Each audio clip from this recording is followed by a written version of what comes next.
All right. Hey, hey. Welcome, welcome, welcome. All right, why is chat not working? Hold on. Why is my chat not working?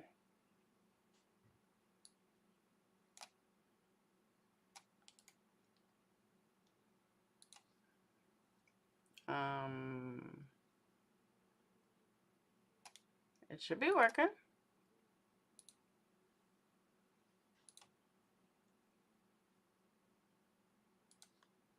There it goes. Now we got it working.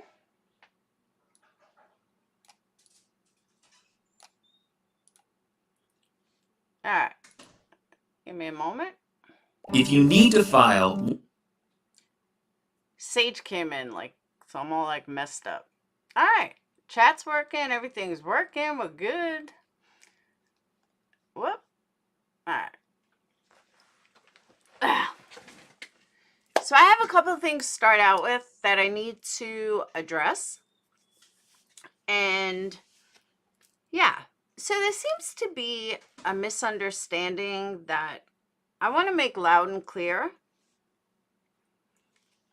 And I want everyone, especially mods, Patreons, I want you guys to listen carefully because it's important. I am one of the easiest going people to get along with. And no, you don't have to agree with me or side with me in order to get along. I have arguments with people every day.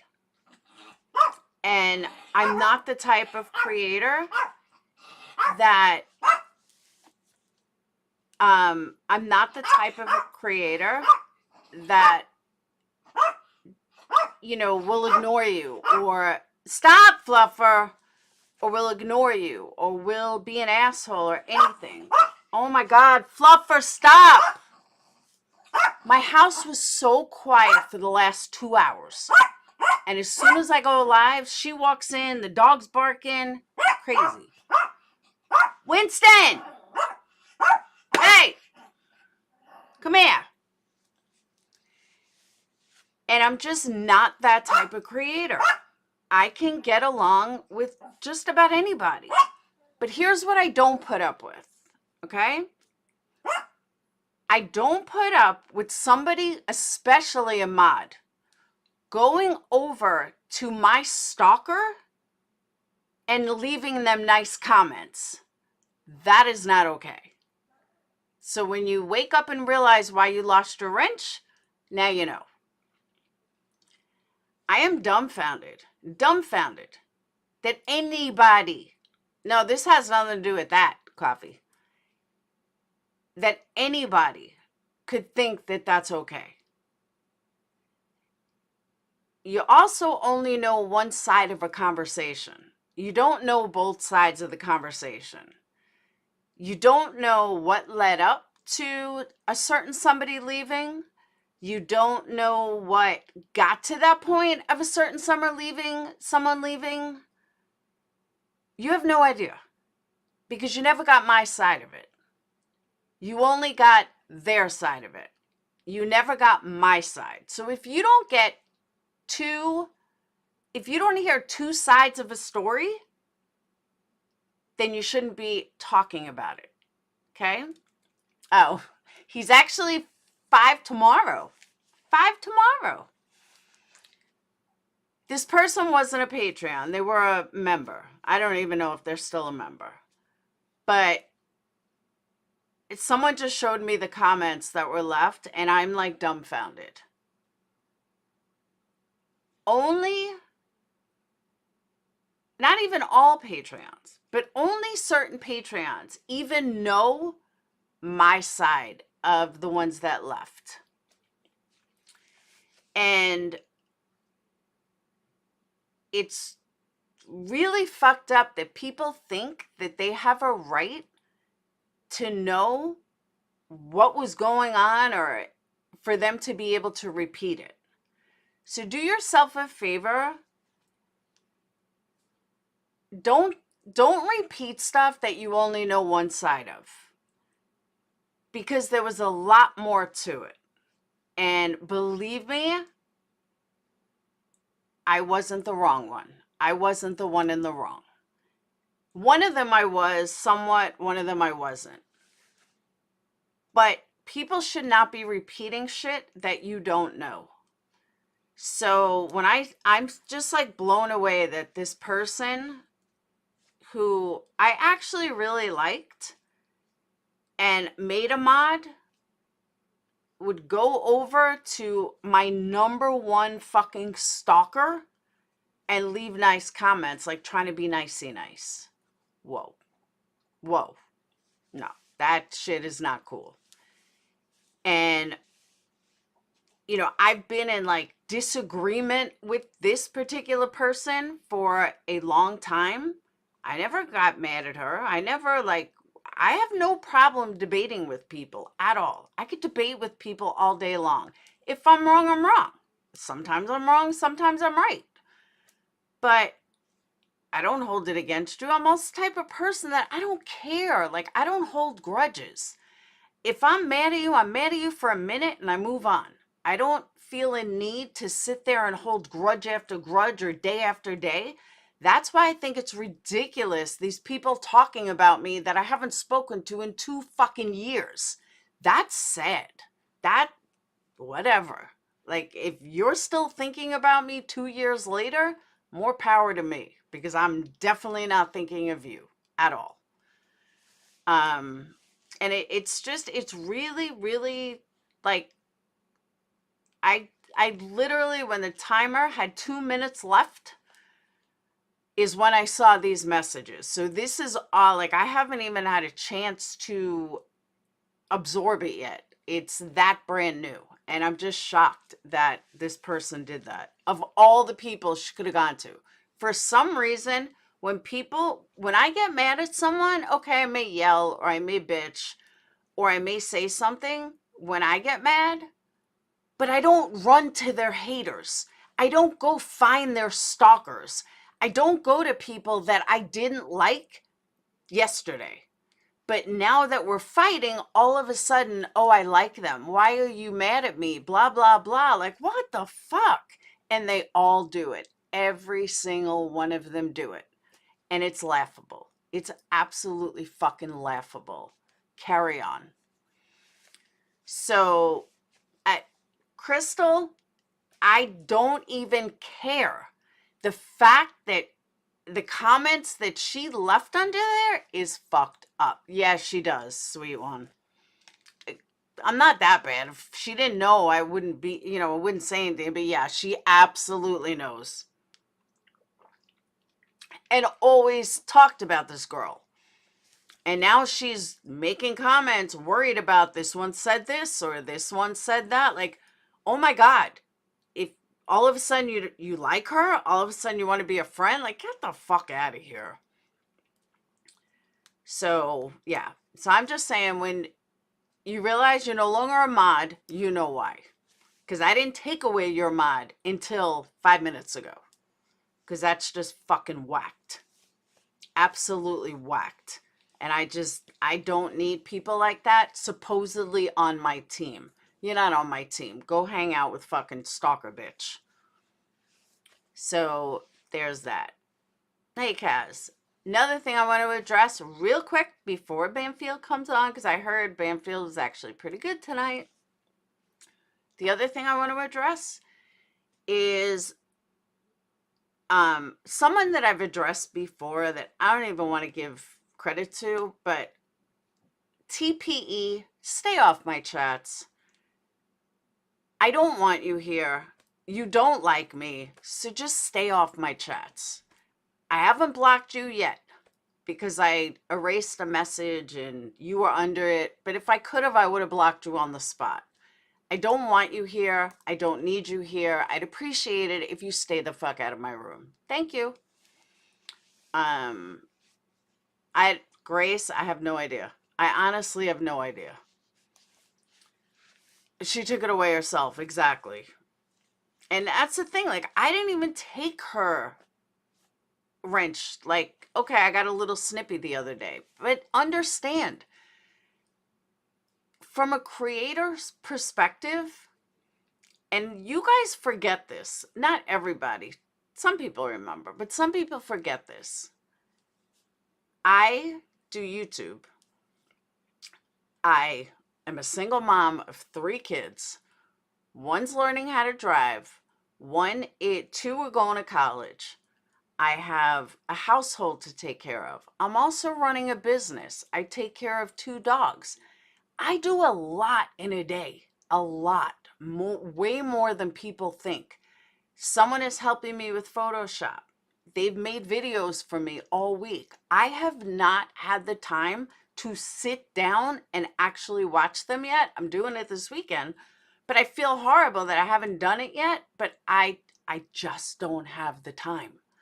So that's what I'm saying. People, if I snap at you, it may not be at you. Maybe I just had a fight with a kid.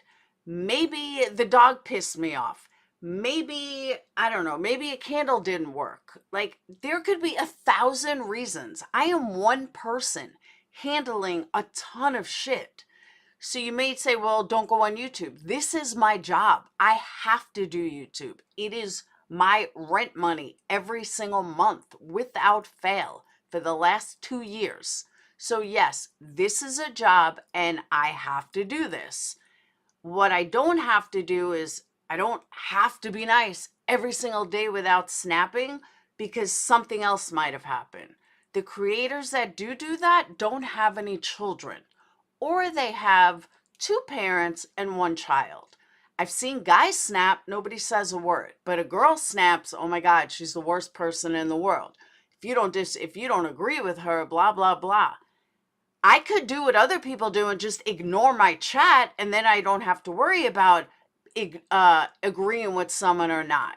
So if people want me to engage with them, then every once in a while, I may be in a pissy ass mood, just like anybody else in the universe. But people don't see it like that. They see creators who never interact with chat and say, well, they don't never have an attitude. Well, how much do they actually connect with you? That's the difference. I get personal in both Patreon and member Discord. And that's the other thing. I'm running Patreon, member Discord, Patreon Discord. Like, it's a lot. And I interact with chat. So that's going to mean that I'm going to argue with chat, or I may disagree with chat, or I may fight with chat. But at least I'm engaging, which is more than 99% of everybody else in this community. Because I see all the other channels, they're not communicating with their chat. So yeah, they could put on a smiley face because they're ignoring you unless you give them money. So yeah, so people can say, oh, Laura's a bitch, blah, blah, blah. I've seen 1,000 other creators that are 10 times worse than me that nobody's got a problem with. So my answer to that is shut the fuck up, sit the fuck down, and either take your pick. I'm either going to engage in chat or I'm not. And if I'm not, you don't ever have to worry about me disagreeing or arguing. But if you want me to engage, well, guess what? I'm fucking human. So there's that. Hey, Scooby. It's exactly. Hey, Joseph. Valium, they take Valium. So, thank you, Sherry Ann. Oh, it's not because I'm great? Come on now. Now, seriously, though. It really bothers me that these people just take your pick, though. Like, literally take your pick. Either I'm not going to engage, or I am and I'm going to be human. That's it. You can't have it both ways. It's one or the other.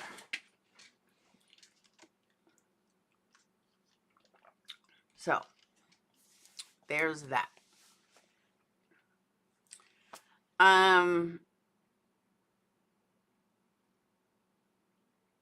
Oh, thank you, Scooby-Doo.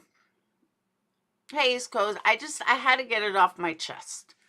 Lily, I love a good debate too, honestly. I really do.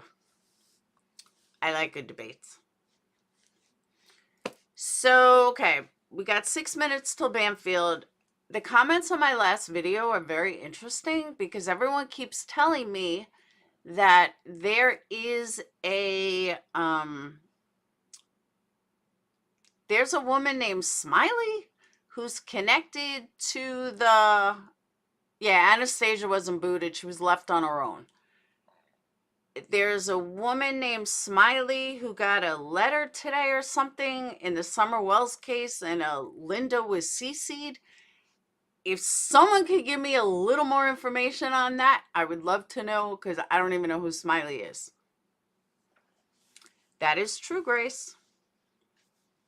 That's true too, sissy. No matter what you do, you'll never make anyone happy. I agree with that.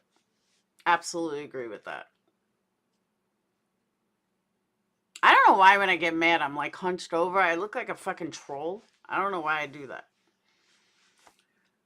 I don't know. But I've noticed that. Like when I'm mad, I like seem to hunch over. I don't know why. So, yeah. Oh, one thing I noticed too, though, and I don't know if I'm the only one that noticed this, but one of my Patreons had posted a video of somebody. Is it just me, or is everybody else realizing that all these channels are saying the exact same thing? They're just wording it differently. There's only so much you can take. No, you'll never see that, Kaz. There's only so much you can take out of this affidavit. Nothing has changed. It's the same affidavit we saw early yesterday. Not much has changed. Nothing has changed out of it. But I don't know how all these channels are not realizing that everybody is saying the exact same thing, just in a different way. You know, they have different words on it, so it's the exact same thing. I don't know. Whoever Smiley is that's involved in the Summer Wells case.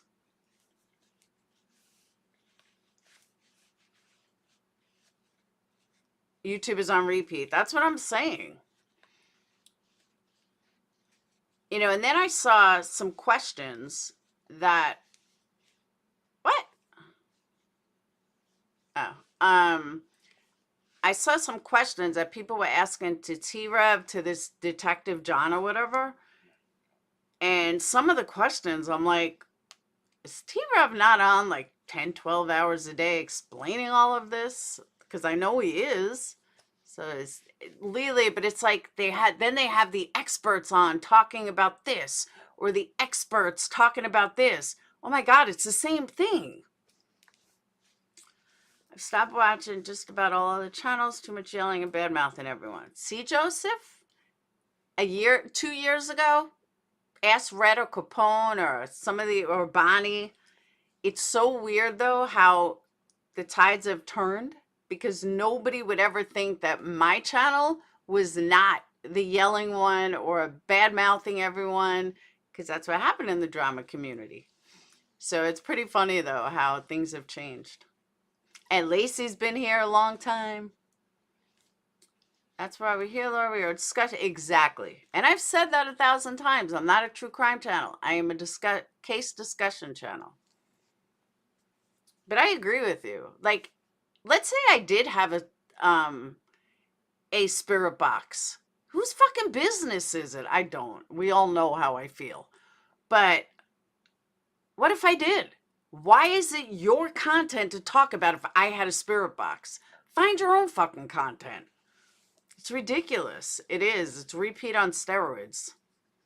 Yeah, Coffee, you've been here a long time too. You know. Tides have turned. This used to be the wild chat. Exactly. That's what I'm saying, East Coast Beauty. It's so weird to hear someone saying this is not there, you know, that chat anymore. It's pretty funny. All right, Banfield's on. Hold on. And I know it looked like a big old pumpkin. It's cold.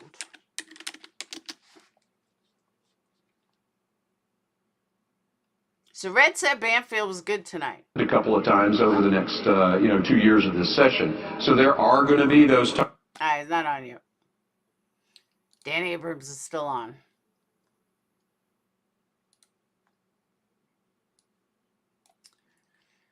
And we are allowed your own opinion. Absolutely. What you like or don't like is your prerogative. I totally agree. What's up, RR? Today is the first time in a year that I've been in your chat. I've always been subscribed. It's been interesting to watch the demise of certain others. Actually, this today was the first time that I saw plus 28 in subs. I've been stagnant. Like, I'm not losing subs. I haven't lost any, but I haven't gained any. I mean, I lost like 3 here, 6 here, like, you know, and then you gain some. But today was the first time I'm plus 28. I was like, finally, maybe things are changing. I also remember you saying you wanted it to be like this, and everyone said you didn't, and it would never happen. Oh, without drama?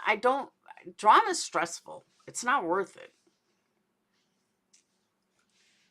Exactly, RR. I totally agree.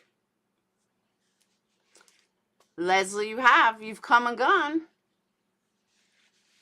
Okay, go. I don't know who she is, Jade. That's what I'm saying. She's been emailing with someone who was claiming to have a reward for someone to be brought home by 5 tomorrow, and he will give them a 6-figure income as a reward or Bitcoin. What?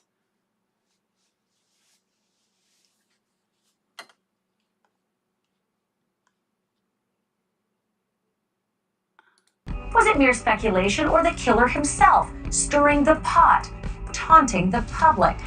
And then, if BryanKohberger is the murderer,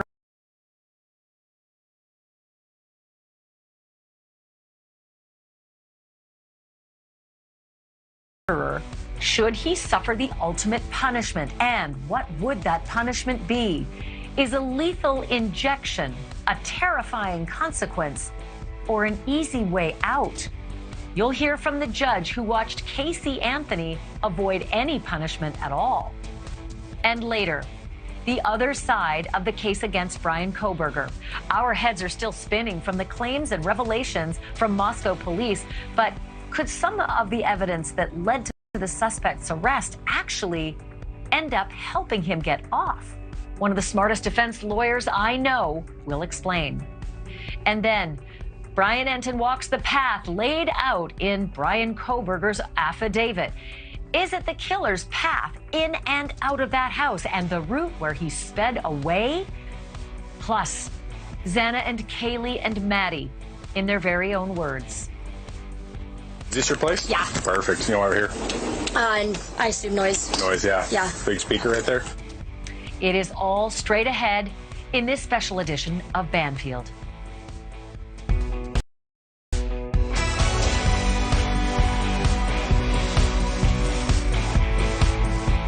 Hello and welcome to our special report on the Idaho quadruple murders. Today, investigators were back at the house on King Road, this time loading mattresses onto the back of some pickup trucks parked outside.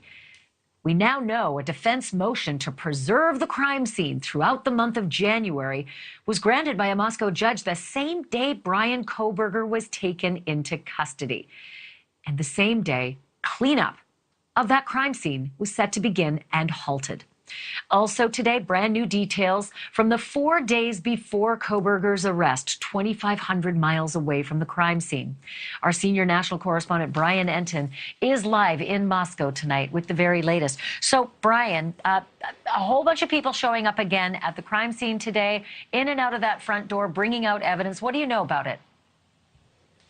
Yeah, this was a surprise, Ashley, because it's been quiet out there for a while. Remember, they were even going to break down the crime scene at one point. Today, though, about 5 pickup trucks showed up to the house, parked outside.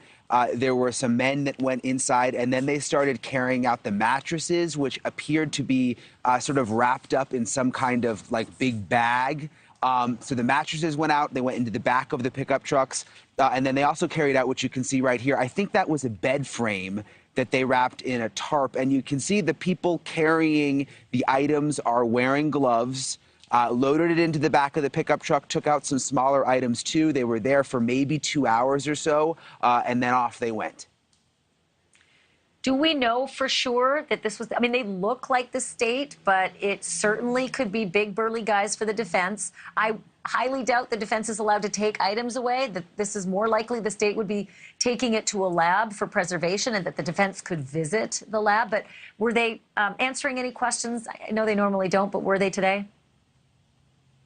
They weren't answering questions. I did notice one of them was a Moscow police officer, I believe, that I have seen in the past going in and out of the house. So I think these were detectives. But don't forget, Ashley, the gag order that was signed by the judge. The police are not allowed to say a word to us anymore. We can send emails and ask what was going on. They're not going to answer. Same with the defense, same with the prosecution at this point. Yeah, and that's not unusual in such a high-profile case either. I've seen this a million times. So, Brian, some new reporting out about Bryan Kohberger observed in those days prior to his arrest at his parents' house, cleaning his car. And not just a little cleaning. It's, you know, it's winter here on the Northeast, you know, in the States up here in the Northeast, and it is cold. Not the kind of time you want to go cleaning your car, but he was doing a deep clean. Yeah, it was described as a deep clean. Remember, there are reports that agents were following him for at least 4 days before the arrest in Pennsylvania when he was staying at his parents' home there in Monroe County, Pennsylvania. And during that process, when they were doing the surveillance, they say he did a deep, deep clean of the car, of the Elantra that you see right there. Also, some of the same reporting saying that he was observed at that home of his parents outside wearing surgical gloves. And I think the specifics is that he was taking his trash out wearing surgical gloves. What more do you know about that? Surgical gloves, Ashley. I mean, why would he be wearing surgical gloves outside his parents' house? Very, very strange. Taking the trash out. Apparently took the trash to the neighbor's trash can, did not put it in his parents' trash can, took it to the neighbor's trash can. I was in that neighborhood earlier this week. Each lot, I would say, is at least 3/4 of an acre to an acre. So to take the trash to the neighbors, it's not like it would be right next door. You'd have to walk a little bit to get to the neighbor's trash can. And then it was that trash, according to reports, that the agents later went through, got an item out of the trash. That's what they tested the DNA against, where it came up with Kohberger's dad's DNA. It's so fascinating, Brian, to know that Bryan Kohberger was doing that because he's in Pennsylvania for Christmas. He shouldn't know any. Okay, in all fairness, I've done that. I've put garbage in my neighbors, not with surgical gloves on, but I have definitely, our garbage pails are full. I sneak over to theirs and drop it in. I can't be the only one that's ever done that. Anybody's looking through anybody's trash in Pennsylvania, maybe I'd understand it in Washington, although I'm guessing, and this is just pure speculation on my part, that those 2 stops that happened on the trip home, you know, there was an Idaho State Police stop, and I think there was a sheriff or at least a county stop. Maybe he got real scared. Maybe he got real nervous. All of a sudden, out of the blue, 2 stops within an hour. Very weird. If he's the guilty party here, he'd be terrified. And maybe if he's the guilty party, he would know, oh, dear God, I left the sheath at the crime scene. I can't possibly let them get any of my garbage. I don't think this PhD student of criminology was thinking about his own parents' garbage. That is a really good point, and something that I think plays into that is when he got arrested in Pennsylvania and we started a dialogue and I started texting back and forth with the public defender there and he started talking to the media, one of the first things that he was told by the Kohbergers was that they were pulled over twice in Indiana. That's how we found out about all of this, through the public defender in Pennsylvania. So clearly that was top of mind. They knew something was up when they were pulled over twice. At least that's the way it appears. Yeah, I suspect, unless he was taking his trash out to the neighbors all the time in Washington State as well. All right, one other thing I have to ask you about, because people are on fire right now about the fact that Kohberger's cell phone pinged in the area of 1122 King Road at 9 o'clock in the morning, before the police were alerted, before according to, all the reports from the police, the roommates even knew that there was any problem, that he was out in front of that house at 9 in the morning. What more do you know about it? To me, that is one of the creepiest parts of the affidavit, Ashley, to think that, according to the police, he came back by the house the morning after to do a drive-by, apparently, after doing what he did, according to the detectives. So we know that he pinged right there. I think it was around 9:15 a.m. And I think back to the roommate who saw him walk by and didn't call until 11:58 a.m. I think this sort of plays into that too. Maybe she had some kind of feeling that he was going to come back. Perhaps that's why she stayed in that bedroom with the door locked and there was no call made. But calling the friends, there's so much more that we still need to learn. I keep thinking, Kohberger's phone is only in front of the house for about 12 minutes. That's just enough time to come back, trace your steps into the house and out of the house to see if a sheath might have fallen on the ground.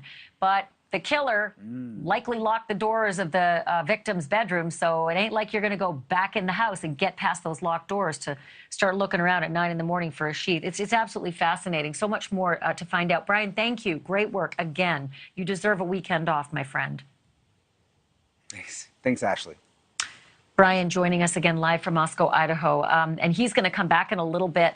I told him he could have the weekend off, but he's actually going to retrace the killer's steps.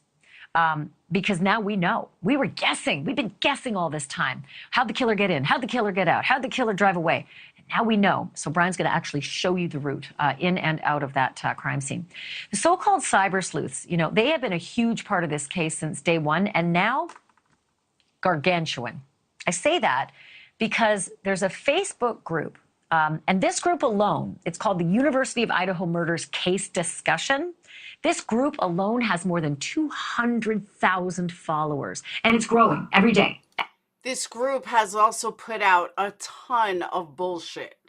So let's not give them too much credit, because there is a ton of bullshit flying in that group. Flying. Every single day, more followers join. And tonight, one member of that Facebook group, let me rephrase that, former member, that person's being scrutinized really close. He went by the alias Papa Roger. And if you know military jargon, those are the words that military and police use to signify the letters P and R when they're doing comms, communications over devices. So this Papa Roger fella certainly did seem to have a lot of thoughts about the sheath of the knife that was used in the murders. And here's what's weird. He had those thoughts well before there was ever any mention of one. A sheath that we now know was left at the crime scene and allegedly had the DNA of the killer on it. On November 30th, way before now, right? Way before now. About 2 weeks after the murders, the alias Papa Roger wrote this, quote, "Of the evidence released, the murder weapon has been consistent as a large fixed blade knife. This leads me to believe they found the sheath. This evidence was released prior to the autopsies," end quote.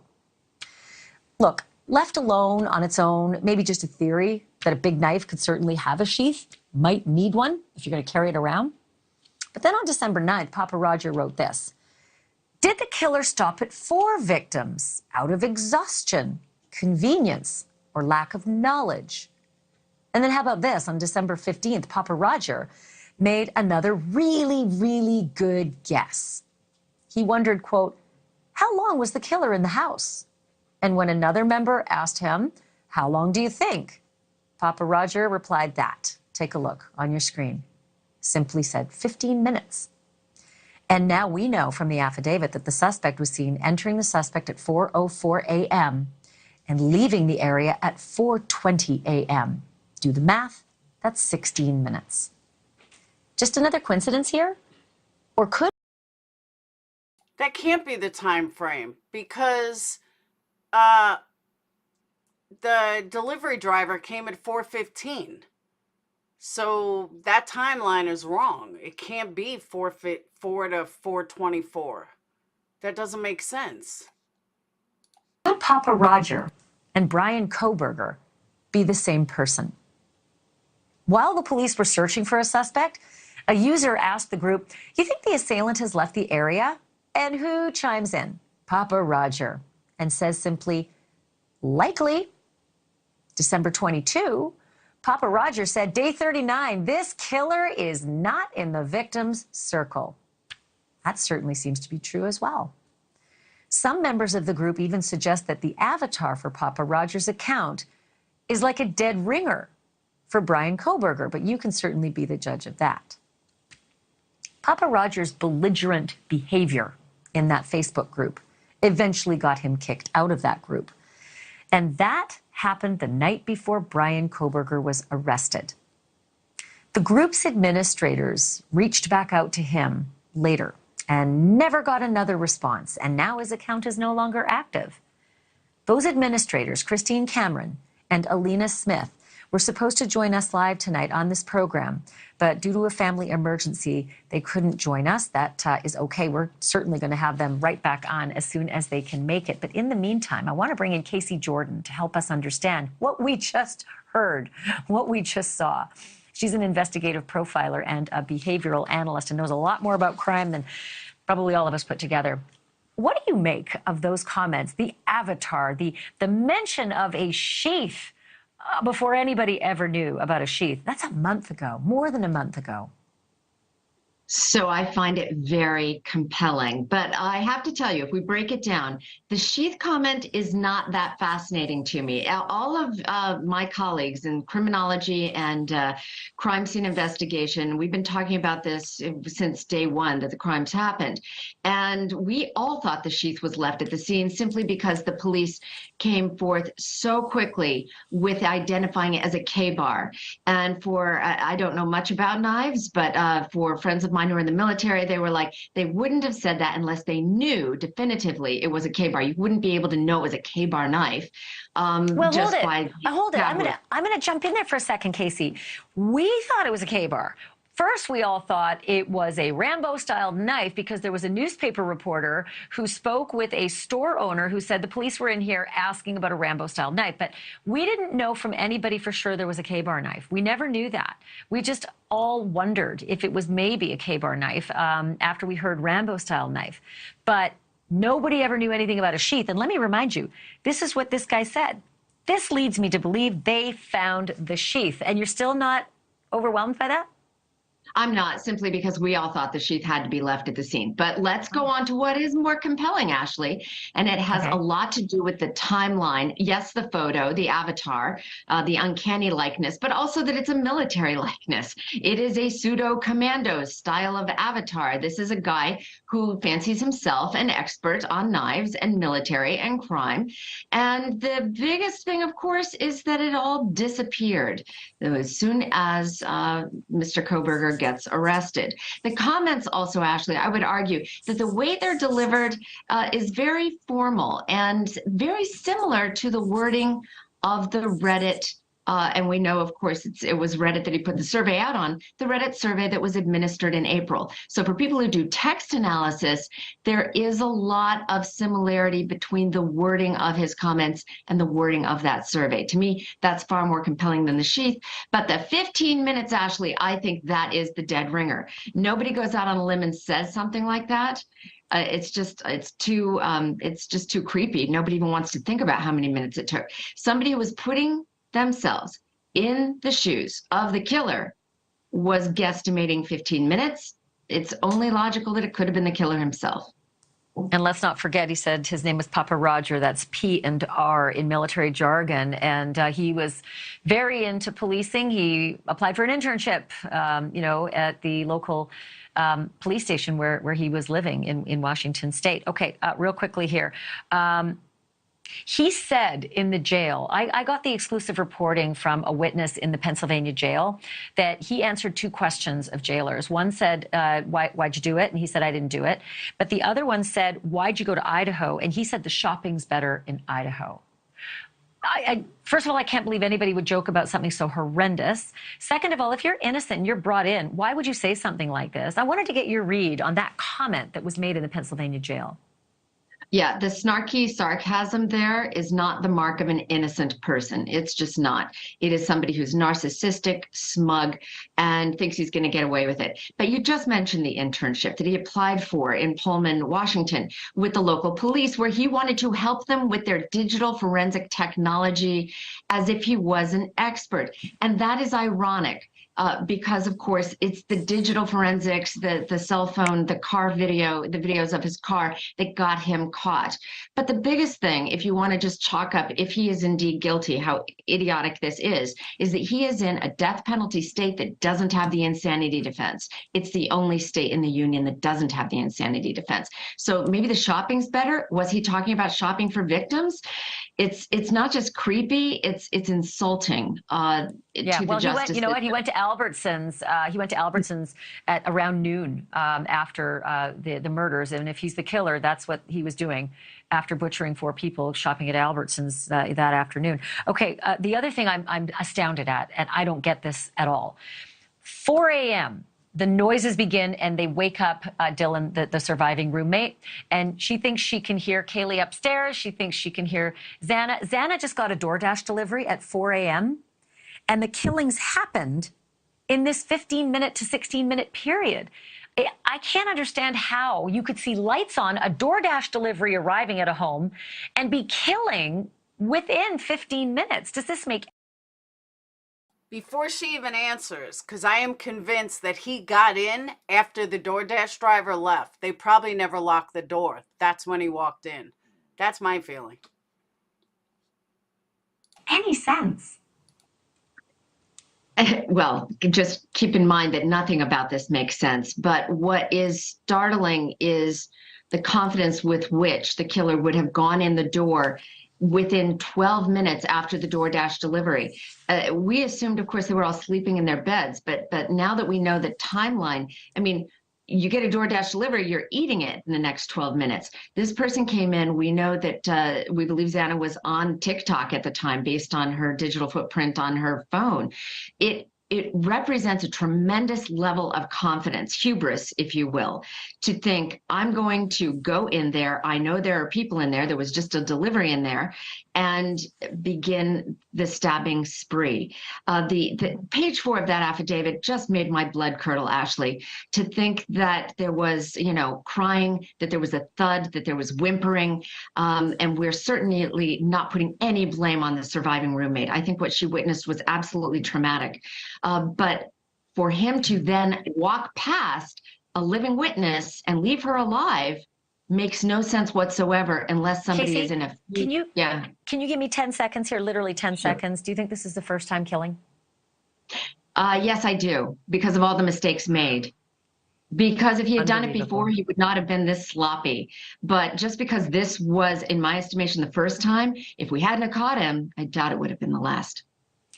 Casey Jordan, I knew you were the person to ask. Thank you so much for this. We'll have you back for sure. Good to be here, Ashley. So if Kohberger is guilty, Kayla Gonzalez's parents made it crystal clear that life in prison would be too easy for him. We will forgive him. We will.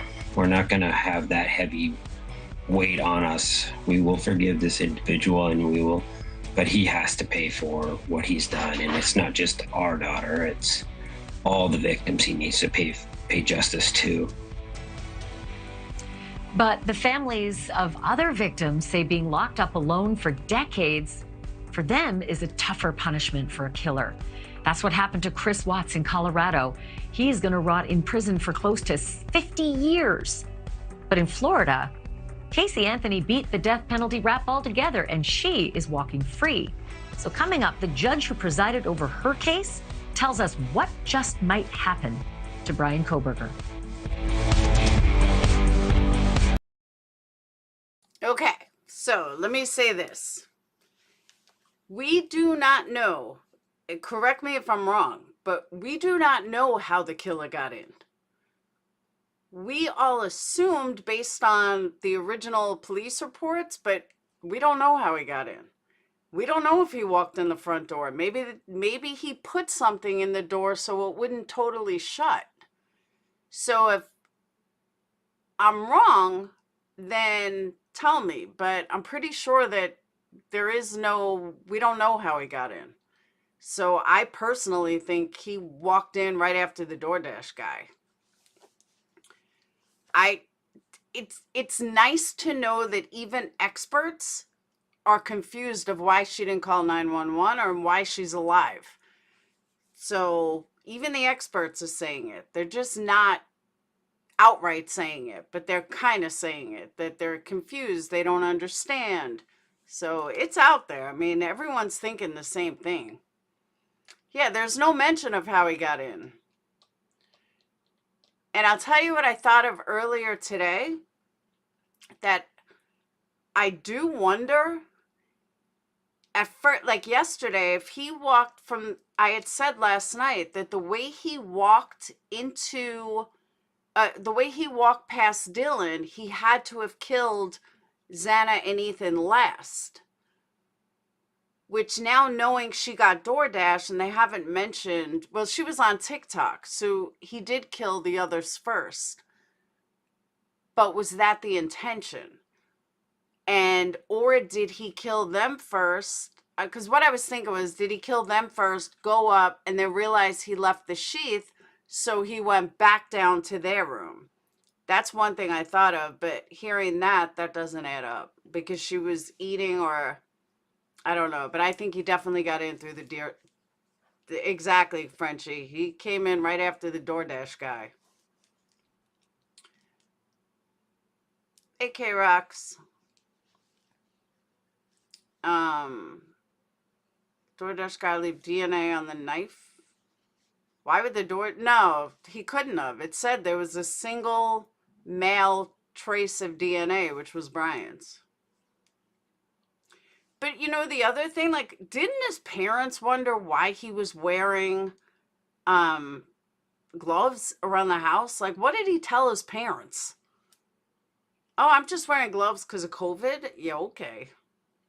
Sure you are. Break and enter with intent to kill is a charge. They can charge break and enter if the door is unlocked. Yeah, they can. Because he's still in an unknown house.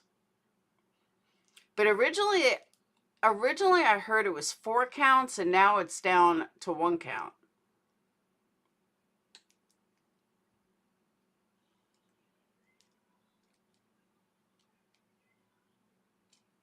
I'd say get those off. Yeah, I would be looking at them like, why are you wearing gloves around your own house? Like, do we have germs? Did he become a germaphobe? Because if he did, he's going to have a hard time in prison. But I think the one question, hey, Edward, I think the one question everybody has, from experts to reporters to us, is why? Why would you piss away your entire fucking life? I don't think so, Crimson. Just why would you piss away your entire life?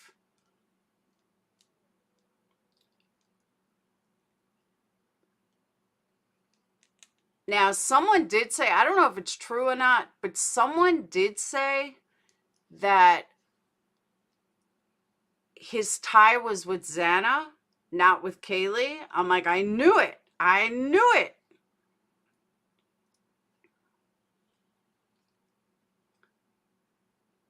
Don't worry, Cuomo, we'll be watching. Because the parents, as you mentioned, of the Idaho murder victim Kaylee Gonsalves told us last night that the only justice they can get for their daughter is to watch her accused killer sentenced to death. Justice doesn't have a room where you can read books and you can go to school and you can have, 3 meals and you can have your vegan diet. To me, that's not justice. Justice is when you leave the planet and the whole world is able to rejoice and be glad that you are not there. That's justice, and we will forgive him. We will.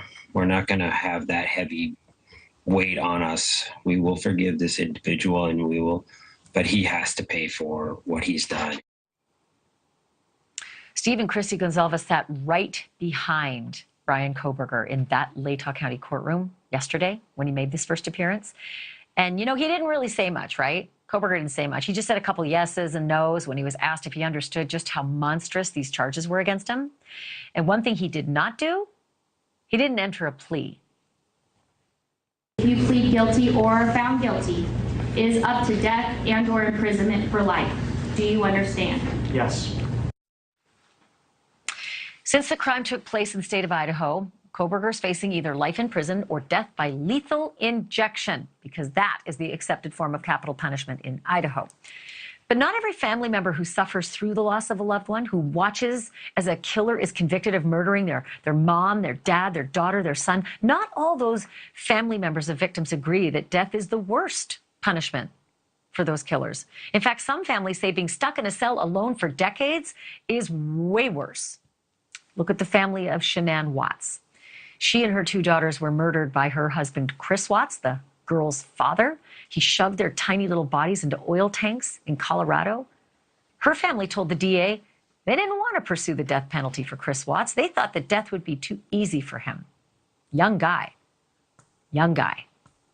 would face decades and decades before he'd go out with toe tag parole. The county prosecutor in the Idaho case, Bill Thompson, he's going to have to make that decision about Bryan Kohberger. And right. See, but that's not totally true.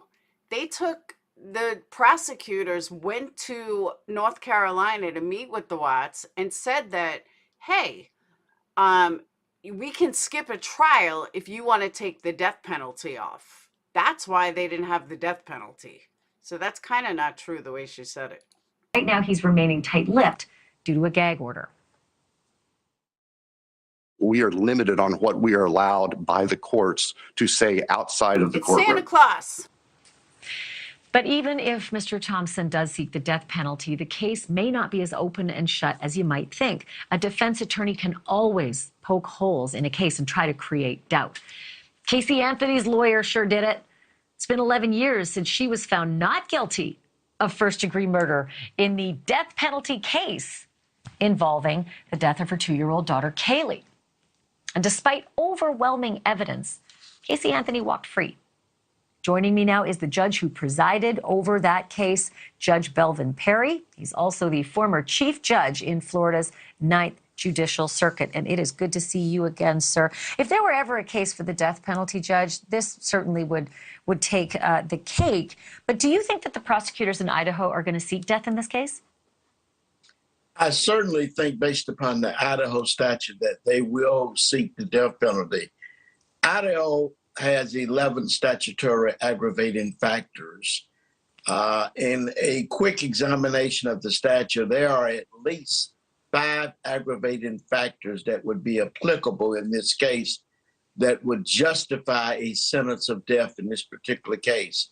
All you need is for the jury to unanimously find one aggravating factor and find that that factor is not outweighed by any mitigating factor. So there's a high probability that death will be the penalty in this particular case.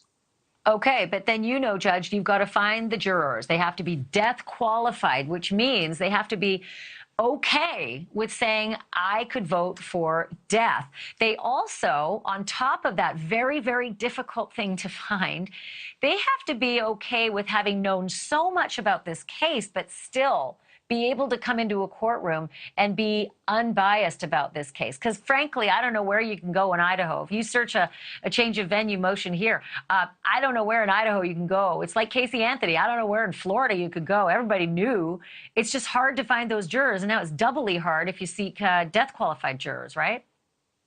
You're correct, but the key is not whether or not they have formed any opinions. The key is whether or not they can set aside those opinions and decide the case solely upon the facts in the case versus the law. If they can do that, then they would be qualified to serve as jurors. But it's going to be a very difficult and hard task to find jurors that will meet that particular test. Yeah, no kidding. It's a double test, right? Death qualified and willing to come in without having formed an opinion. All right. So how often, sir, in all of your years on the bench, with all your experience, how often does it really come to pass that a family decides, like the victims of Chris Watts, those family members said, nope, I want him to spend as long as possible staring at a wall by himself 23 hours a day. I think death is too easy. How many times do families say that? Very rarely. In my career, I have seen that occurred about maybe 3 times out of maybe 100 cases. But the decision to seek death, even though you take in consideration the wishes of the family, is solely left up to the prosecuting attorney. But they do take the family's wishes into account strongly, don't they? They do, but you're going to have to look at the impact. This guy has all the markings of a serial killer. I mean, he went into an apartment complex, went not only to one floor, the second floor, but to the third floor, and he killed 4 people by stabbing. It's going to be kind of hard and difficult as the evidence continues to unfold for this prosecutor not to seek death. Judge Belvin Perry, I always enjoy our conversations, and I always love learning from you. Thank you so much for being on tonight. Thanks for having me. Judge Belvin Perry joining us from Florida, and still ahead tonight, 3 separate times. While the King Road murders were apparently taking place, a surviving roommate opened her bedroom door to check out the suspicious noises. The 3rd time, she even saw the killer. And that may just be the best news BryanKohberger's defense team has heard all week. What? How on earth is that possible, and why? You might be surprised. That's next.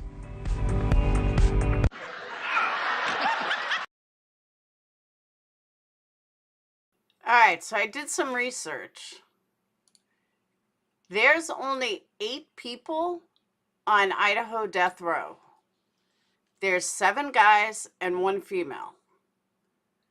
One of them is young like him, the rest are old.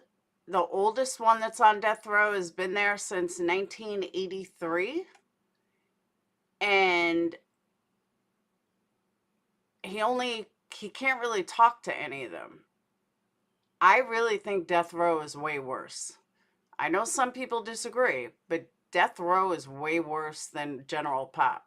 Because general population, you can eat, you can talk, you can watch TV, you can do exercise, you can get yourself into a routine.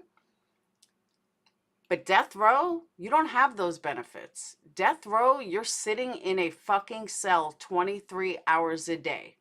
You can't really talk to other people. You can't get into a groove of your life. You can't get a job. You can't work. You can't do anything.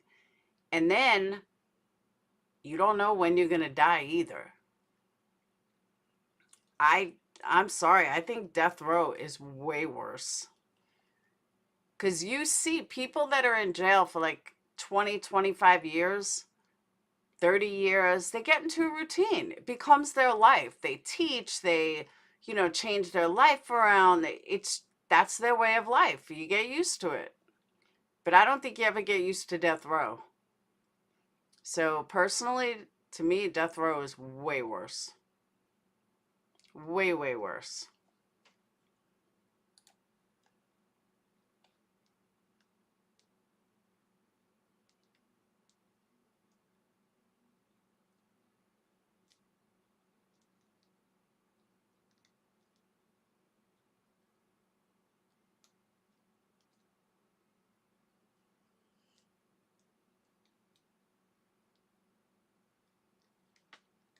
Don't know exit screaming.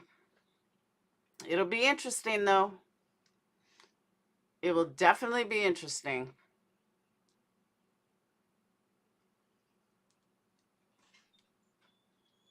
And I will tell you, I do believe that account was him.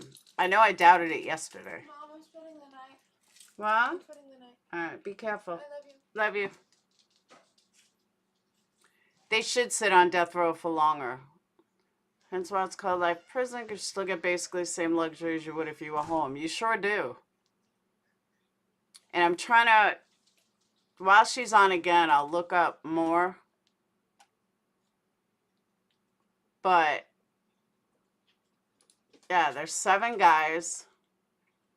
This one chick, though, I want to read about her case. She's convicted of first-degree murder for the arson deaths of her husband, son, and daughter in Idaho, and a mugshot. She's smiling. She received a death penalty in 1993.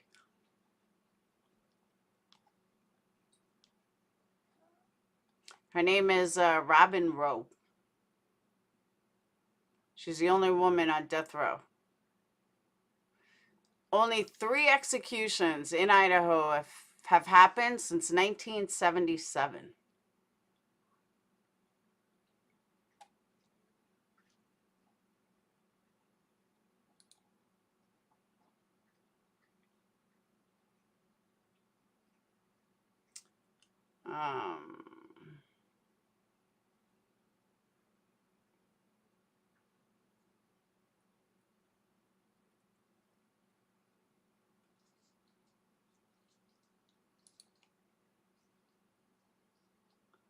It doesn't really say much, though.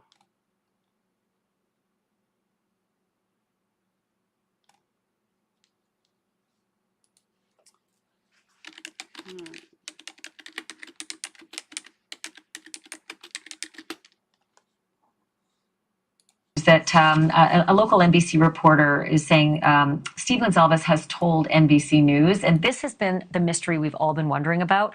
Why did the 2 roommates in the morning call the police about an unconscious person when there was apparently a bloodbath in their home?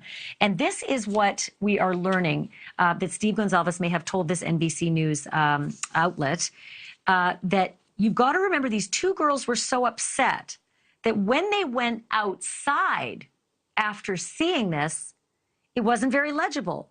They couldn't quite understand what the girls were seeing. He's referring to the 911 operator trying to make sense of what these 2 girls are saying over the phone, but he's saying that they ran outside having seen something horrible, and then he goes on to say one passed out and the other one was hyperventilating, that the message wasn't clear enough for the operator. This makes a lot more sense, that maybe those girls did see part of or some of the bloodbath in the morning and tried to call and could not get the message out to the operator. And one of them was hyperventilating and the other is passing out. And then they just say, hey, we got an unconscious person. We got an unconscious person there. I want to bring in Mark O'Mara. He's a criminal defense attorney and civil rights attorney as well. This, Mark, has been a missing piece for a long time. And I mean, it certainly helps us to understand the mystery of the morning, but there's still a lot of holes.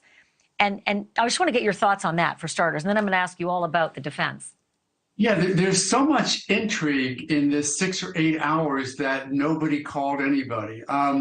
Perhaps there was something that we don't know about yet. Perhaps they were drinking, or not to impugn their integrity, but were they intoxicated on drugs or alcohol or something? That makes a lot more sense than this woman sees this attacker, or at least a stranger, in her house with a mask on, drives or walks by, and she does nothing for the better part of 6 or 8 hours. That makes no sense, and quite honestly, may well be fodder for the defense, because defense attorneys just look for anything to suggest an inexplicable event, and that's reasonable doubt. So what about the notion that Kohberger matched one of these roommates, DM? We know it's Dylan because we've been talking about these surviving roommates for quite some time. Dylan said that he had bushy eyebrows. She saw bushy eyebrows. That's manna from heaven for prosecutors to have a witness actually give that kind of detail about a face. Not just, you know, he was 6'2" or 5'10" and a light build. It's bushy eyebrows. No question that is going to be one of the sort of star pieces of evidence of a prosecution's case. The witness on scene can identify at least 3 or 4 or 5 different characteristics of this person. Again, this is an extraordinarily strong case of forensic tying together, a noose, if you will, around Kohberger's neck already, and we've only seen 17 pages. Before we're done, Ashley, you know, there's going to be tens of thousands of pages of discovery on this case.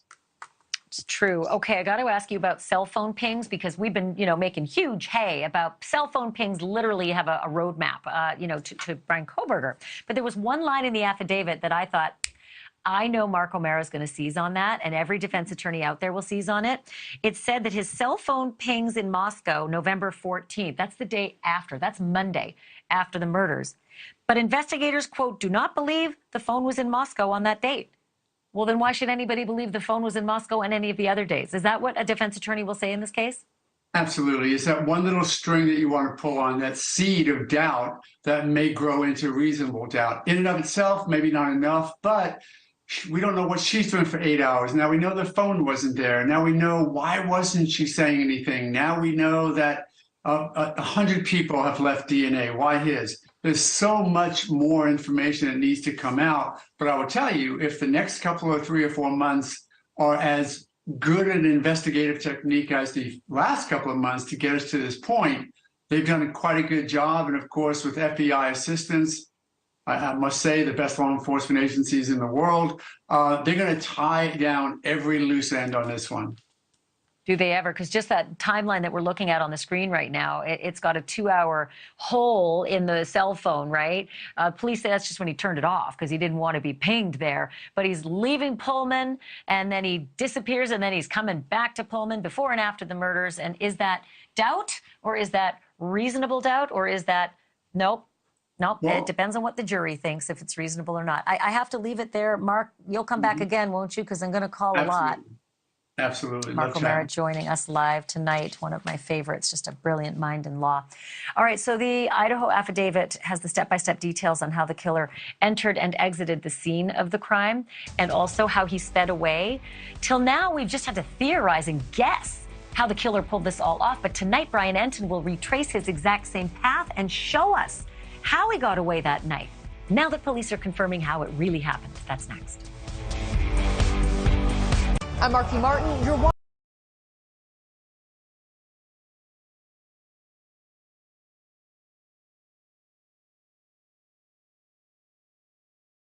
All right.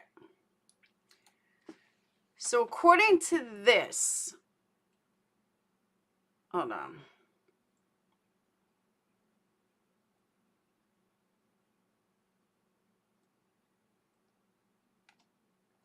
Certain states, if you're on death row, you can't get visitation.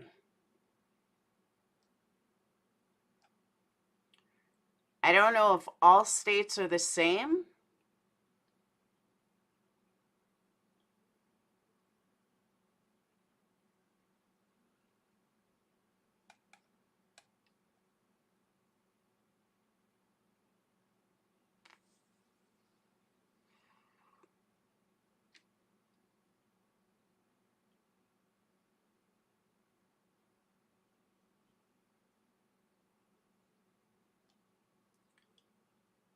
Oh, hold on.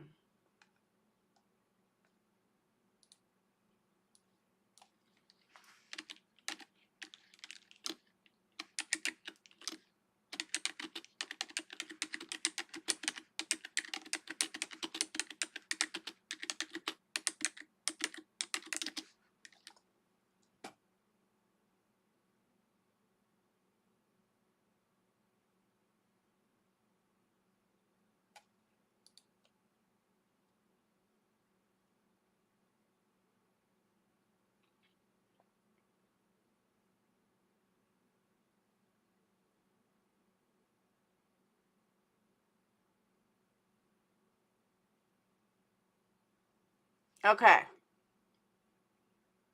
See, this might change some of your minds about why death row is better.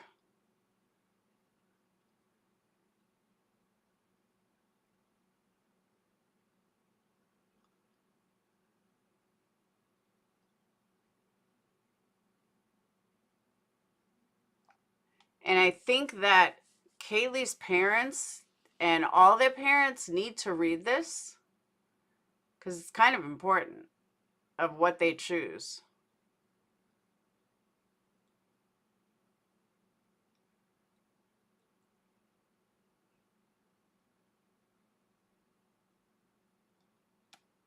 Okay. So in Idaho, Idaho Code 19-2705, he is not allowed visitation from any family for the entire time he's in jail. He cannot see his family again. Oh, wait, I'm wrong. There's a loophole. He can see immediate family, and that's it.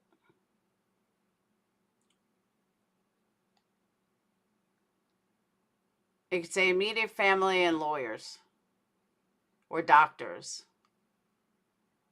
But he is in solitary confinement for his entire time until he dies.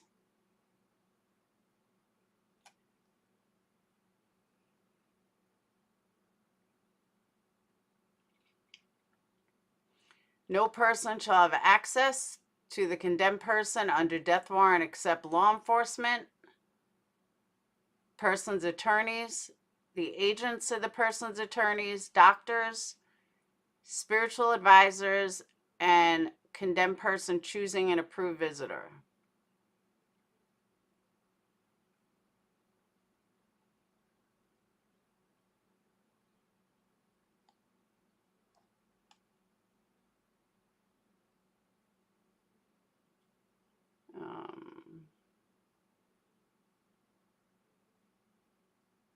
Yep.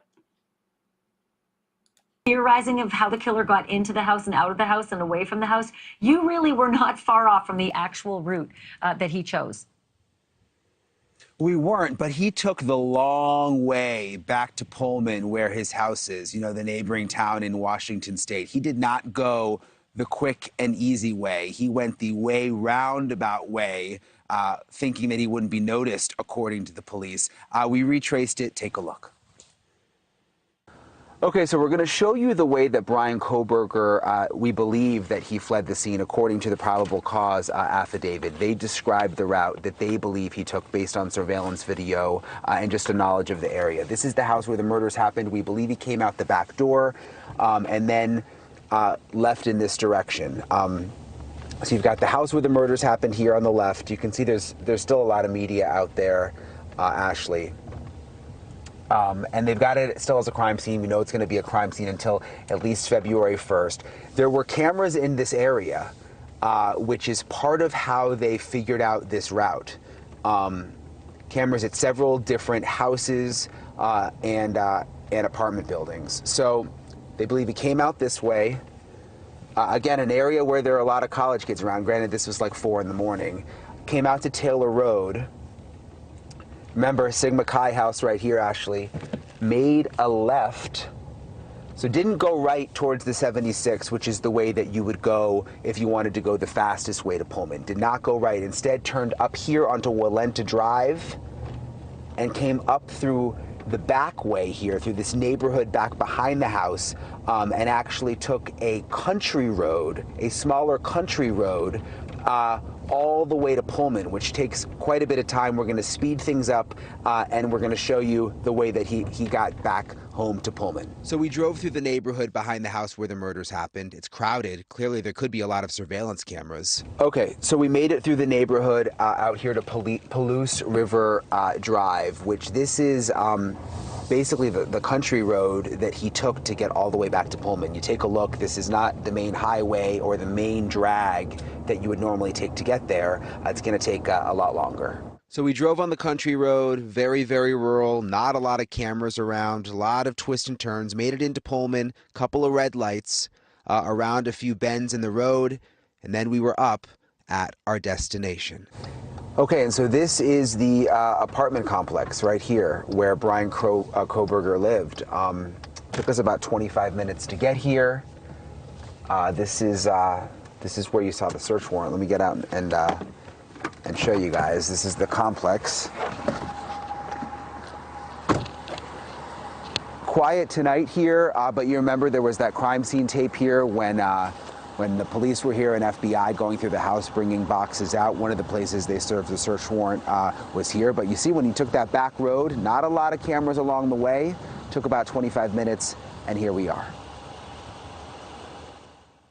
So you saw it, Ashley, just 25 to 30 minutes. Actually, quite a long time. If you took the normal route, you may have taken like 15 minutes. So he definitely took the long roundabout way out through the country.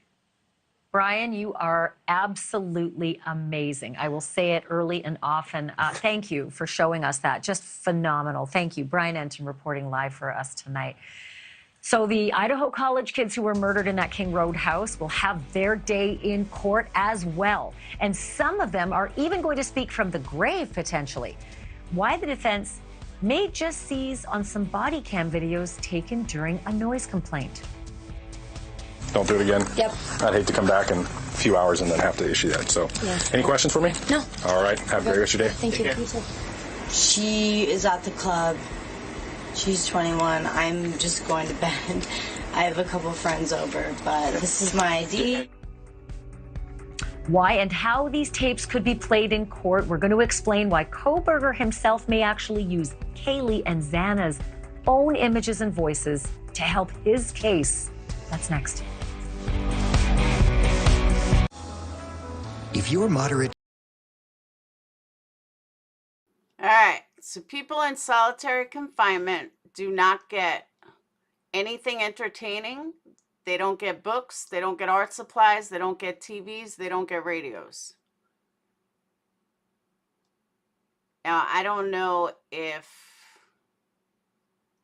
that's normal solitary confinement or also death row. That I'm not sure.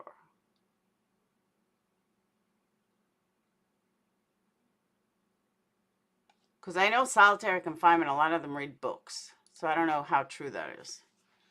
But yeah, I think death penalty is way worse. Way, way worse. And guys, hit that thumbs up. That's free.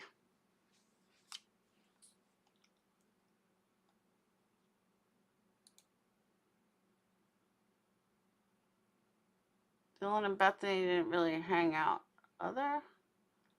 Realized Dad knowing his son is in trouble for something until the whole drive in the car back to Pennsylvania is explained.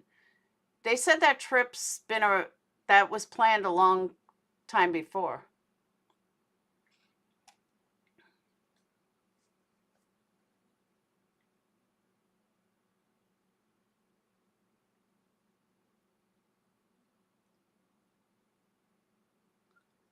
Yeah, there's only 62 likes. Come on, guys.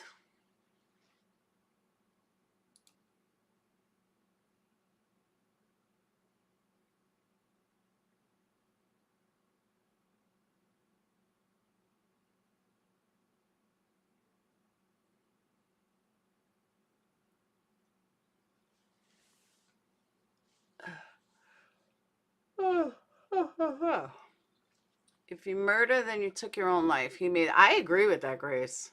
But I really think that death row is way worse than general population.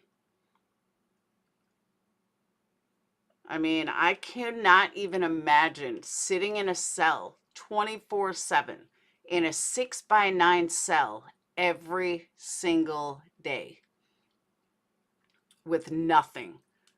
I would kill myself. I couldn't do it. I couldn't mentally do it for years, no less. Not even like once, twice. For years. There's no way.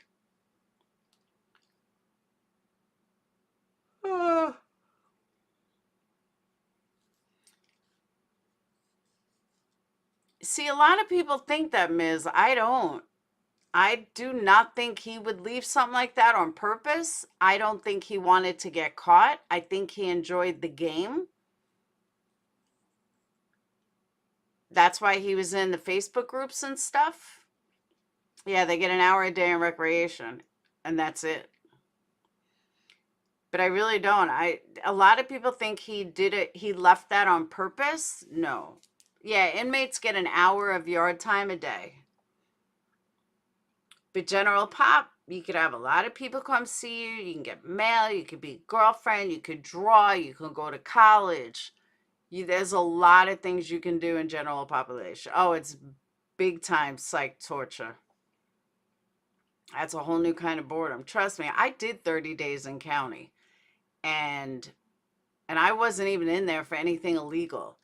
And I had a fight one day and was locked in my cell for I was going to say for 30 days. For 24 hours, it's tough. Thank God I could stand there and still see the TV. Had him forget the night. Yep. Or it fell out and he didn't realize it. No, they're allowed a shower every other day.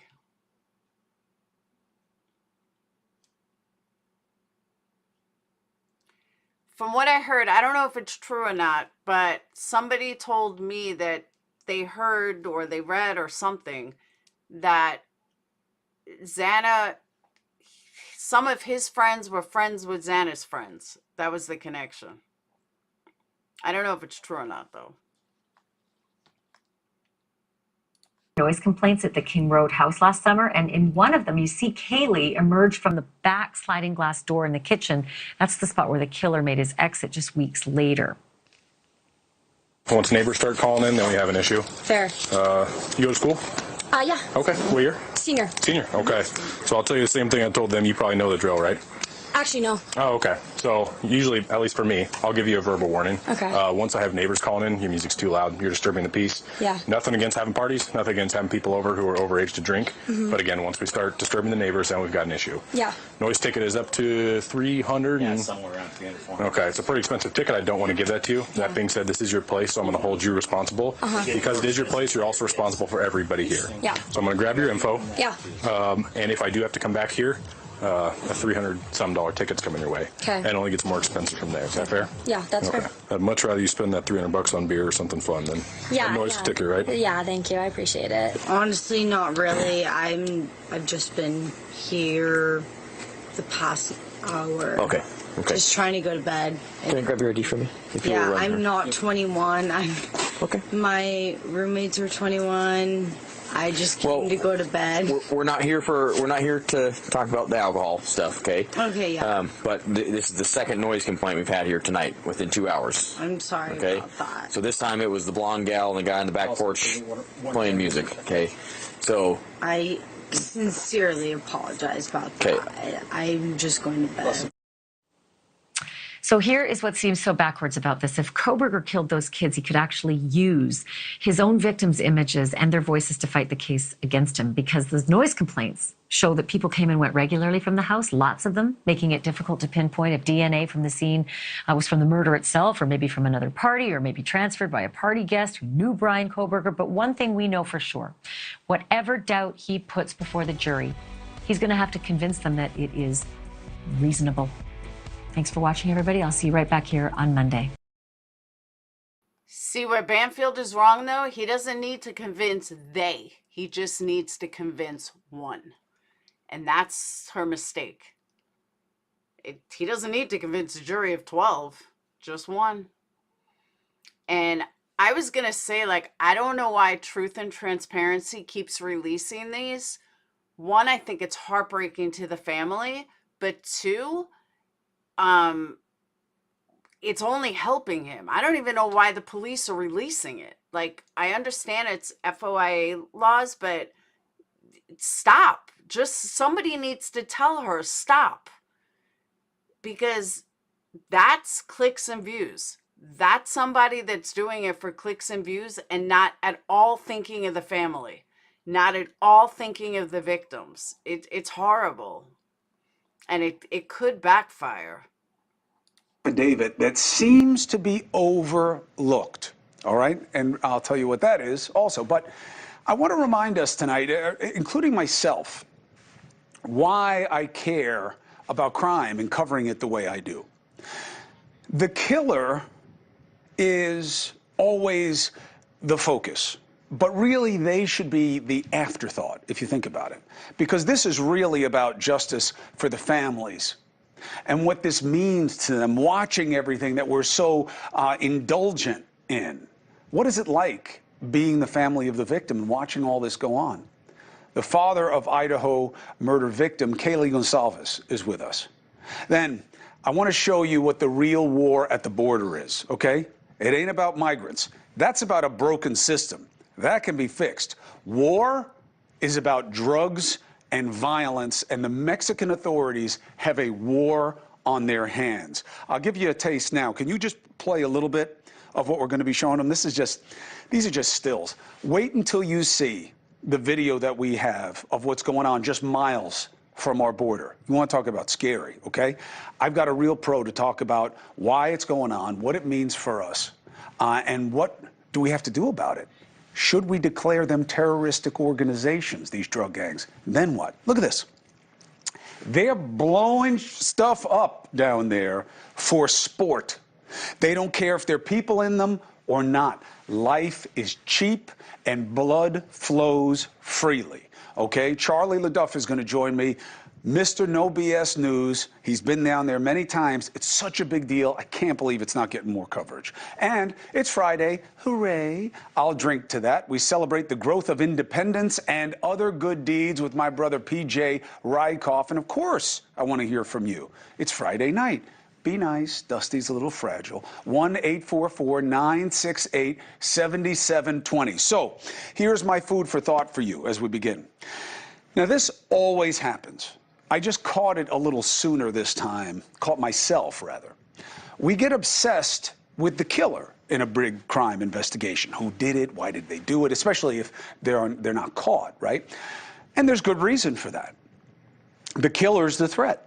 And a big reason we're also drawn to crime coverage is what? We like crime coverage. We don't like it. We need it, especially when it's murder, because we want to protect ourselves from threat. We want to know who the bad guy is and that they're away from us. We're safe. But we also, or let me say I also, can lose sight in that race for more and to figure it out in the hunt and the drama. You can lose sight of the real value here, what's supposed to matter most. Wasn't one of my kids, thank God. But if it were one of your kids, how much about the killer and his background and his eyebrows and his upbringing and his build and his weight loss and his dating and his this and his that and his family and how broken they are, how much of that would you want to hear?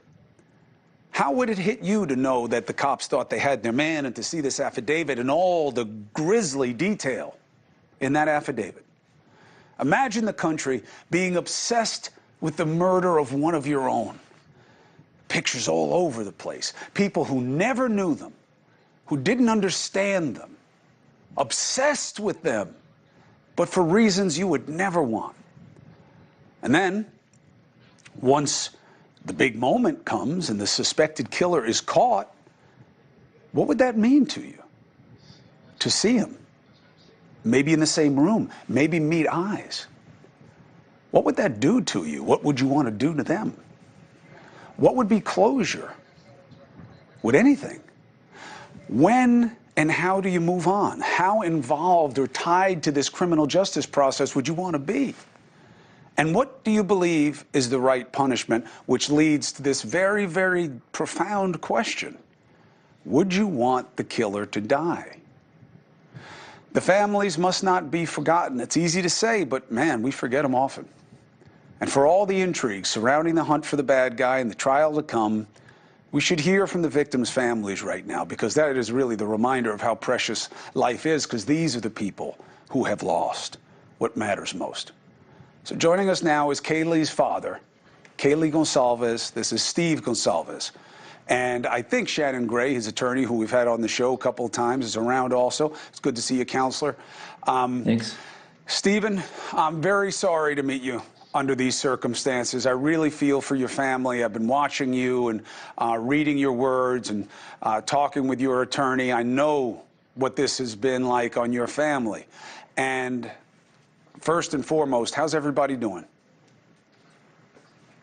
Hard to get a grasp. Today we have a basketball game to go to. My youngest daughter will be playing basketball today, so after I'm done with this, we'll be in a gym and cheering her on and hoping that they win another game. What is normal now? Where is your head and heart in terms of how you process how to feel? I don't know what normal is. We're trying to figure that out. Me, my wife, and the children. You know, we just try to do the normal things, go to dinner and, you know, have some time, spend together, play some board games, just do things that, you know, Kaylee loved when she was here. And we're a big family, so we enjoy our company, and there's usually 2 or 3 friends spend the night. So we just try to stay busy. I think it's hardest when you have idle time in mind. That's when it starts hitting you the worst.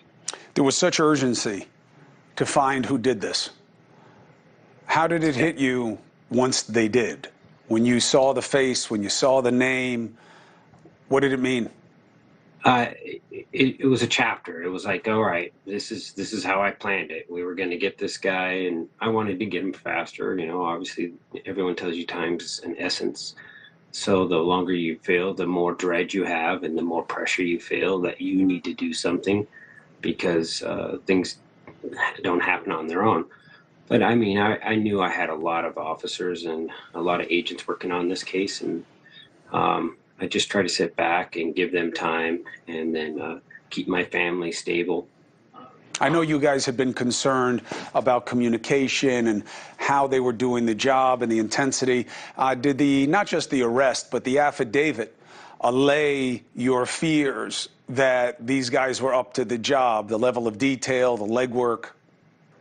Yeah, definitely. If I would have had a tenth of that, I would have not stressed so much, and I think my wife as well. But it's not really about me. It's about justice, and it's about all the families being able to make sure that they get that justice. So, you know, unfortunately, you have to suffer. You know, you have to go through some heartache, and you have to just put your trust in a group of other people. That's not easy for me. I'm a self-control kind of guy. I want to be able to go and do it and not be a victim and not blame others. I want to take an active role. But in this case, that was all I was given. We were active and we helped, but you still got to trust the system. And in the long run, we got what we were looking for. And that affidavit's very impressive, and there's a lot of evidence there. It's very impressive. What else is it to be the father of a young woman who was stolen by this guy? When you read it, what was its impact on you? It's hard. I mean, there's parts you just don't want to read. You don't want to think about why he would say some of the words that he said. You know, the eyewitness overhearing him talk. It enrages you to the point where you want to do something stupid. So I try to I stop, and then I go back later on when I have a fresh mind, and then I can go back and look at it again and then absorb what's in there. But I can't do it all at once. Is this the guy you imagined? No, I thought he would be much more, bigger and more of a monster, obviously, and have those key looks of somebody who couldn't get along with girls, and this was like his only option or something. He just looked like a normal guy that when it stood up in any room or any party, you wouldn't, just by the looks of him, you wouldn't realize that he had that going through his head. What do you think this was about, and how important is that to you? To go back to that house, what was it, 12 times, and for over a year, it had to be about those girls. Probably wasn't, I'm speculating a little bit. My daughter, because she hadn't been, there as long as some of the others, but he was there to check those girls out and figure out, their routines and their patterns, and probably had fantasies and thought that, that was the night he was going to do it. And then he chickened out. He built himself to the point where he felt confident enough to go in there and do that. So, yeah, it's terrible to think that somebody could be so clueless to have that kind of a degree and that kind of education and not realize that he was being filmed the whole time. Just bizarre. Yeah, certainly no master criminal. No. In terms of how you cope and how you live during this dynamic, do you want to be in the room? Do you want to be face to face? Do you want to look this guy in the eye? Do you want to be able to say things to him? Is that important, or is it too frightening to you in terms of, you know, what it might pull out of you? I mean, how do you reconcile this?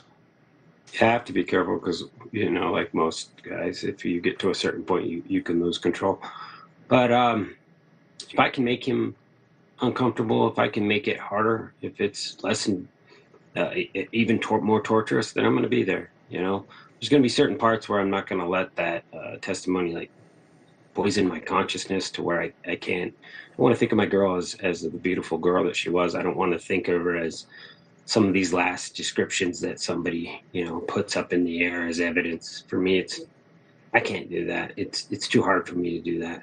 I have a hard time watching military movies because same thing. I feel like that's somebody's grandfather dying, and it's not entertaining to me. So I'll feel the same way in this courtroom. I'm not gonna want to have any reason to be in there if it's going to be gruesome. Is there an expectation in your head, in your heart, your wife, you guys are a team in this, team with the kids, that closure is connected to the criminal justice process, or is closure something far away and that you got to figure out? No, you're right on. I'm a practical person, so you start something and then you finish it, and to finish it is to have the justice at the end, and then I can fully digest what's happened to me. But I have work to do, and I stay focused and motivated, and those things are like almost like purposeful distractions to keep me going and not have to deal with all the, you know, the emotional part of losing, you know, two of your girls. Punishment. I heard you with Ashley the other night. You know, I've been doing this 25 years, and what is justice, what matters to victims' families varies widely. You know, some people don't give a damn about the person responsible. They're irrelevant to them. Other people have white-hot hatred and want to flip a switch or pull a syringe or pull the trigger themselves, or just get an hour in a room with the person. And then people can fall in between. What do you want to happen here? I know how the prison system is. I don't think it's the equivalent of death. When you kill someone and you're able to stay in prison, it's just not even comparable. I mean, this guy from day one wants to have his kosher meals, or his vegan meals, I should say. So he's going in there with a sense of you know, purpose that that they need to take care of him. So that's exactly why I feel like the prison system caters too much to, you know, the prisoners and not enough to the victims of these crimes. So when you do something as evil as attacking someone in their bed, something that we all do every single night, every single person watching this TV right now does that, and somebody pops up on the side and just starts stabbing you. If that doesn't deserve corporate punishment, you really got to question what does. Would you want to be there? I don't know. I don't think I'm not there yet. I don't think so. You know, I've always felt like death is God's job. So he's got something that he has to handle with the man upstairs. And I don't know if I'd need to be there for that, but that's the consequences of taking other people's lives, especially people that were so powerful in doing everything that you ask your children to do. I mean, they were living perfect lives. So, you know, it's not like it was drug dealers in a house and the house blew up or something because they were doing something. These people are completely innocent. So I think that those factors have to be contributed in. And, you know, did they do anything to bring this onto themselves? And I think everyone can clearly say they didn't do anything. Oh, no, that's not even in question. This speculation that maybe your daughter had a stalker, do you think that that may have some type of connection to his constancy around the house or that? Or you said earlier, I don't think it was about Kaylee. I know you've gone back and forth about that because information you've gotten piecemeal over time. Any more insight into that? I wouldn't be surprised if one of the girls were more of a target than the other, as far as like he was attracted or he was. It's hard to say what stalking is. You know what I'm saying? Like if I'm online and I'm looking up your social media and I'm over, you know, commenting or taking, you know, liking every single photos. I think that's what was going on. I think there's, you know, it was along those lines. And, you know, he's there for a year. So to me, that's stalking. If you're pulling in front of people's house unprovoked, unasked, then something's going on. And, you know, if they would have known about that, there would have been police reports. That's not the kind of behavior that, you know, a normal person would do, especially in a college town. So listen, I had your daughter on, Alicia, early on, Olivia, early on in the process, and I was blown away at, you know, her reserve, and listening to you and your wife. I mean, I see that you've really put a lot of good things in your kids in terms of keeping them grounded in hard times, and I really hope it helps the family cope, having one another, and that sense of perspective on what matters and what doesn't. But I will say this, when you figure out what you want Kaylee's legacy to be, because it can't be how she died. She was very young. She was just figuring out what her life would be about. But you get to decide how you want her remembered. When you figure that out, I'm a phone call away. And I'm happy to do a story about what you want, how you want her remembered, what you're doing for her name and her legacy, to make sure that this is not the only impression that her life leaves on people, how she was killed, but what you want remembered about how she lived. Okay? That I promise you. Thank you. I appreciate that. All right. Good luck with the process going forward. If we can help, you know where we are. God bless the family. Okay? Thank you. All right. Coming up, every day.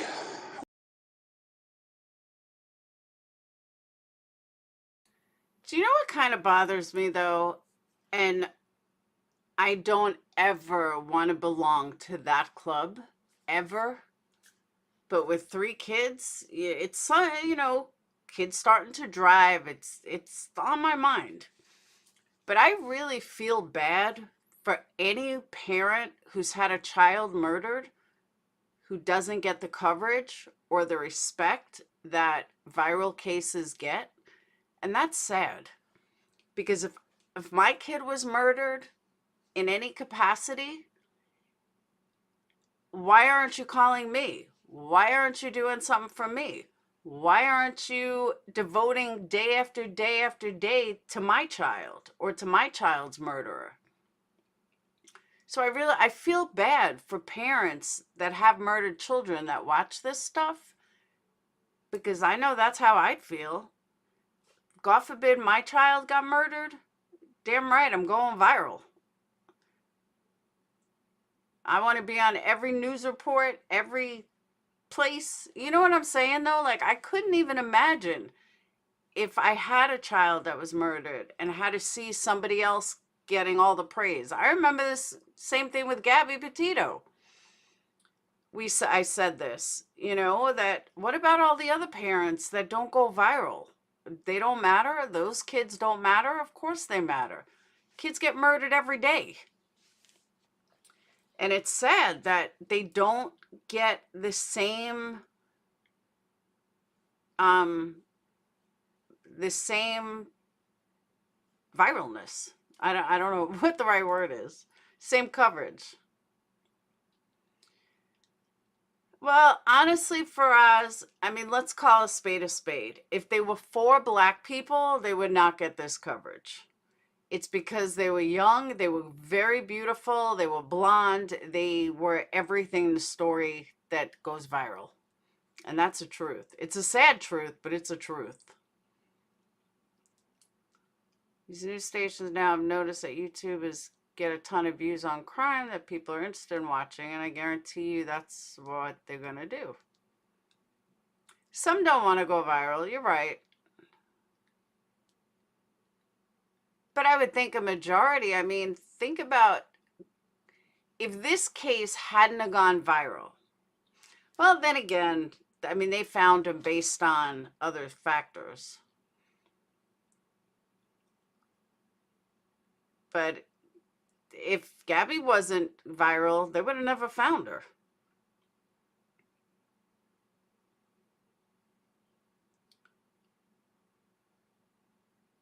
This wouldn't get the cover. Why? Gabby Petito got tons of coverage. So did Kylie. So did Watts. Was a different story. Yeah, coverage to get the justice, not spotlight. Like I said, Gabby Petito would have never been found if it wasn't for YouTube.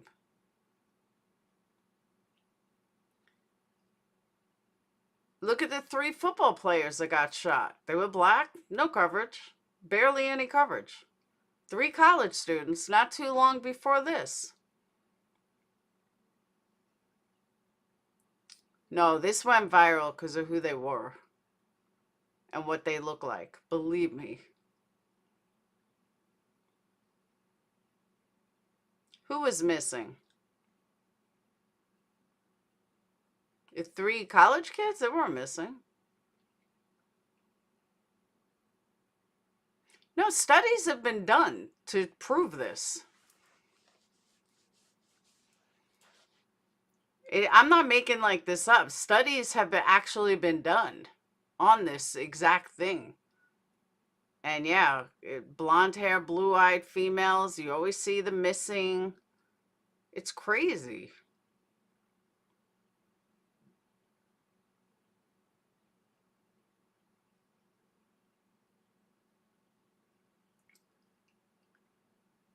That's true. Yeah, they're doing a special on Sunday. Brian Enton said. Senior correspondent Brian Enton, live in Moscow, Idaho for a News Nation special report. Idaho Murder Mystery, Sunday at 9, 8 Central on News Nation. 10 minutes. Is that really enough time to go through the house and kill 4 people alone? Joining us now, high-profile criminal defense attorney Mark Garrigus, clinical police and forensic psychologist Chris Mohandy, and FBI profiler Jennifer Coffindaffer. Jennifer, I start with you. Reasonable doubt. It's not just spreading doubt everywhere you can. It's got to be reasonable alternatives to the prosecution's picture and whether or not the prosecutor can get over that. 10 minutes, not enough. He couldn't have done it alone. Do you buy that? No, I don't buy that. He went in there, he had surveilled that location, he was familiar with the goings-on and the ins and out, and he went in there and, with a purpose. He went room to room, and no, you could definitely do that in the amount of time he was there. Especially because we're only dealing with 2 rooms. One of the misconceptions in the reporting early on, shared by me, is we were looking at the diagram of the home, and there were all these different bedrooms, and the assumption was he had to go to at least 3 different bedrooms, you know, and that would take time. But also, 10 minutes is a very, very long time, Mark Garrigus. And moving past the question of, is this the guy, just for the sake of hypothetical, how do you see this idea of how the defense should play with the amount of time and what that means about the prosecution case? Well, first, do you mind if I do a little pushback? I mean, I've spent 20 minutes listening to the assumption that he's guilty, and it's really more than I can take. If we're going to cover this wall to wall, then let's be fair about this. There's a probable cause warrant or affidavit for a warrant that is uncross-examined, that has got holes that you could drive a Mack truck through, and I've listened to 20 minutes assuming that this is the guy. And, you know, there's a reason that in England they have the Contempt of Court Act, because when they bring over tabloidization over here, Fox News and Murdoch and everybody else, at least in England, when the person is accused and is starting the proceedings, they shut down the media. And there's a good reason for that, because this has been absolutely incomprehensible to me. I mean, if you want to know the truth, Chris, the father of the poor woman who's dead had more reserve, had more kind of compassion and understanding of the system than what I'm watching. It's really disturbing.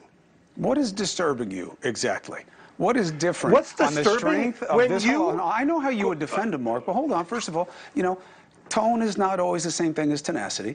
What I'm saying is, given the strength of the affidavit that they put forward, you think that there's any reasonable basis to question this arrest? No, but I think there's a reasonable let's start with basis that, to because not that's the same assume place I guilt. am. Could he beat the case? No, because of course. listen to of course what he could you beat the said. case.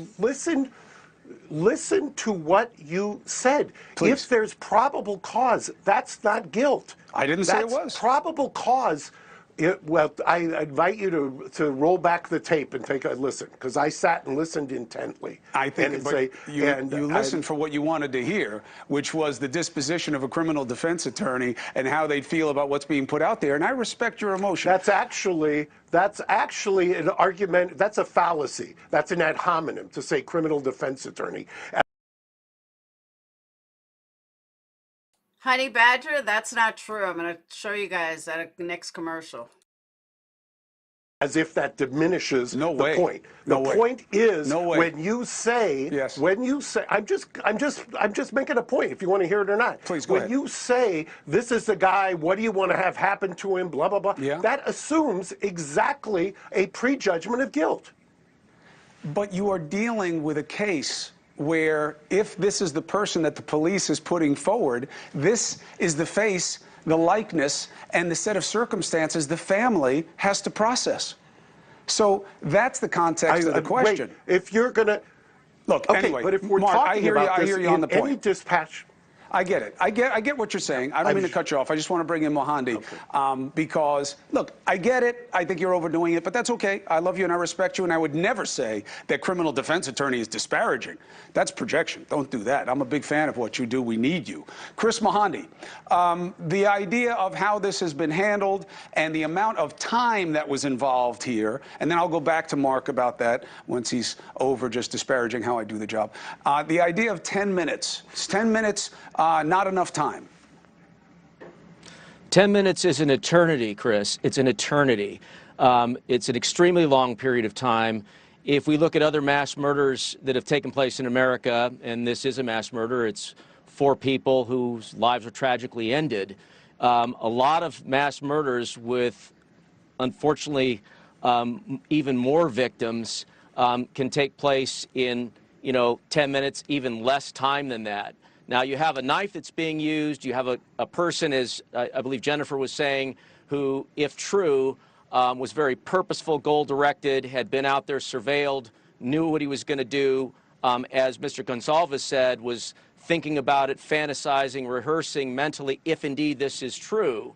And that is not a short period of time. It's an eternity. It's goal-directed. It's purposeful. So, no, that's a very long period of time, actually. How important in assessing or profiling the suspect is how often he was in the area? I mean, there is a counter narrative here, which is people from one of those campuses are around this Moscow, Idaho campus all the time. Don't you have to do a lot more work of, well, why was he around it 12 times? Maybe he was just hanging out like half his campus. Totally. I mean, we need to understand why. Was there a nexus? Did he have a relationship with somebody there? Was there an alternative, innocent reason for being in the vicinity? In the absence of that, you start to add all this, circumstantial information, and it points towards stalking, it points towards predatory behavior. But there are innocent explanations that will have to be ruled out. And that's part of the justice system, is balancing those scales of justice between, what the point is and what the counterpoint may be. Doesn't it all come down, though, Mark Geragos, criminal defense attorney, said with all respect and deference to the position as I feel it deserves, that the you don't shake your head, I mean it. I didn't call you Nancy Grace Light, so let's not go I wish. there, okay? That would be a high praise. I would take Nancy Grace Light any day. I got to help you on your insult game. The idea of all of the circumstantial case aside, because many cases are made on circumstantial evidence, no question.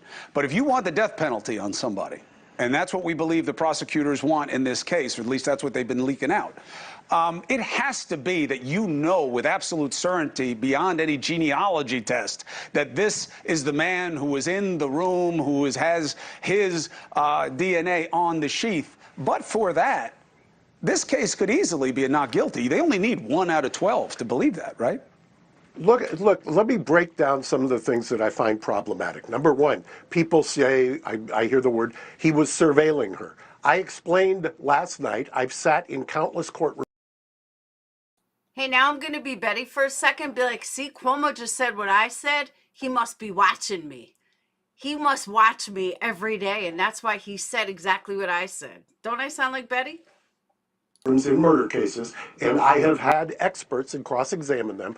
The cell phone triangulation on the towers, you can be sitting in a chair like I am, and I could be using this phone, and it could have, because of the usage, it can ping back and forth all the time to another tower 20 miles away. This is less than 6 miles. Everybody has already said, I mean, it's common that they would travel back and forth between the two universities. There's nothing that suggests surveillance unless they've got something they haven't revealed. Number two, they're in the location, and part of the probable cause affidavit, which has been to some degree ignored, is apparently one of the survivors ran into the person and didn't call 911.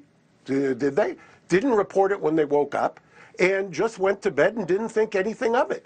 So that's going to be fodder for the defense as well. I don't really think, having done, 50 special circumstances cases in my career, that the circumstantial evidence can be compelling, even more compelling than direct evidence, which is eyewitness evidence. If you take a look at virtually most death penalty convictions, they're based on direct evidence where there is an eyewitness identification, later exonerated by DNA. So it cuts both ways, if you will. I think the more determinative of whether somebody gets the death penalty is class and race. That's every study, sociological study has shown that depending on your class and your race, that's the percentage or statistical likelihood that they'll impose death penalty. I appreciate it. I'm out of time. Chris Mahandi, thank you. Jennifer Coffindaffer, I owe you another question at least. I'll do it the next. Well, that's where Garagos is wrong, because every single person on Idaho death row is white. So, yeah, there's 8 people on death row. They're all white. So I don't know if Garagos realizes that in the state of Idaho. So for those of you that think that, oh my God, Bill Riley got old. Really old. Wow. Wow, he got old. So for those of you that think DNA is a granted given, I'm going to show you what I pulled up.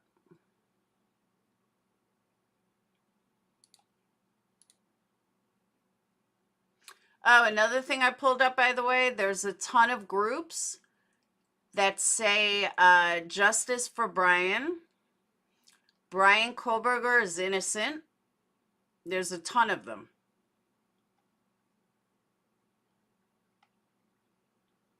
Which I knew there would be. But somebody said something. All right, here it is. All right. On News 7, somebody had reported it it doesn't give the actual transcript, but someone said, I think a lot of people have this perception that DNA evidence is just a slam dunk and that we got the guy. But I guess through your work, we've learned that's not always the case. As Dr. Hampikin said, yeah, we actually, we use the first time DNA evidence reversed in a case. We worked on Kerry Robinson out of Georgia. He was convicted with DNA evidence, and we showed the DNA evidence in that case was bad. I helped out a bit with a similar case, the Amanda Knox case in Italy. It was the same thing. There was DNA evidence, and we showed that the DNA evidence was bad. So my point is, DNA is not always 100% solid. Like Amanda Knox is a great example of that. But I like what Jerry said, though. He went to the house and canvassed the area 12 times. And on the 13th time, he killed them. And it happened to be on the 13th day of the month. It's pretty wild. And she's right. They set it for the other Brian, too. I don't know, but she's free. Yeah, I'd have to look more into it.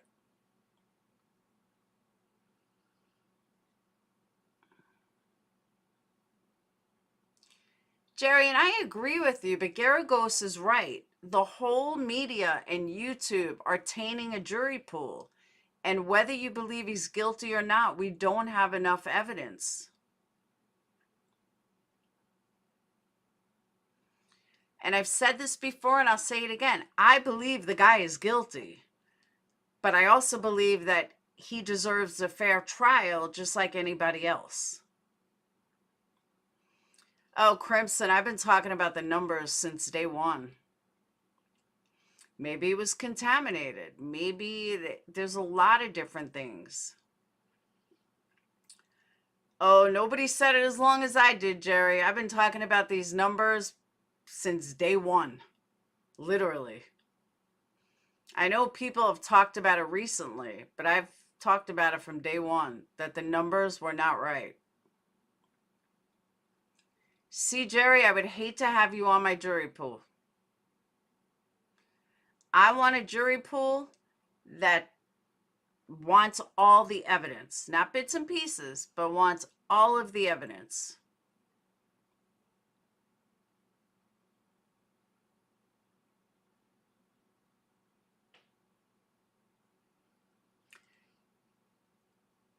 Like I said, they can always say that someone stole the knife.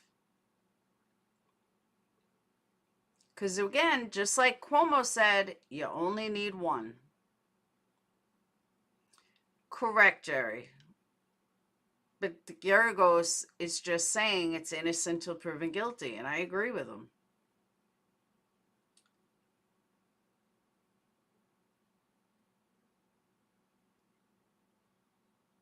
You just never know.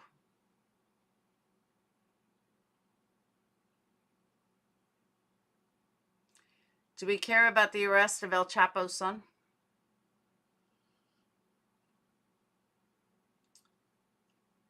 Every other juror voted guilty. I was on that one. I would love to be on jury duty. I've never been called. I would love to be on jury duty of like a major case. I'd be like, I'll be jury foreman.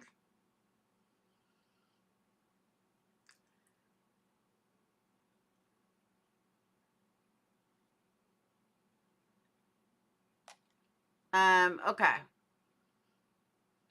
So the other thing,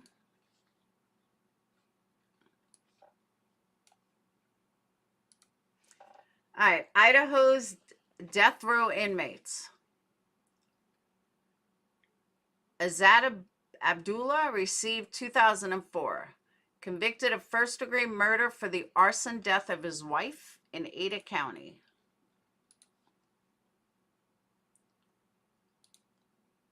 Thomas Creech, beating death of an inmate. He received death penalty in 1983.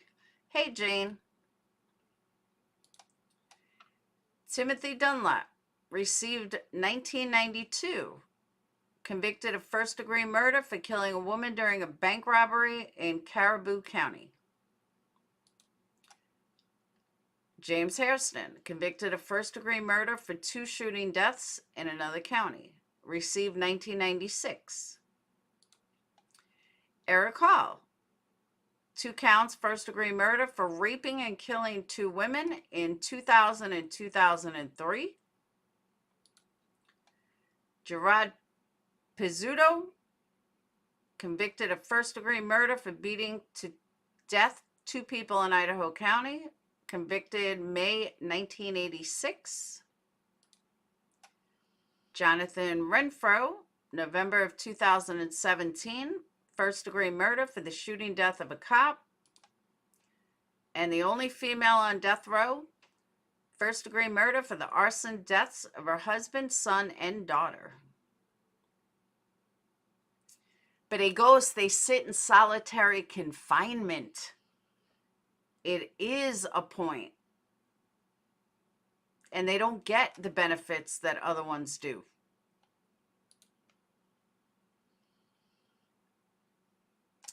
Man, they took away that thing.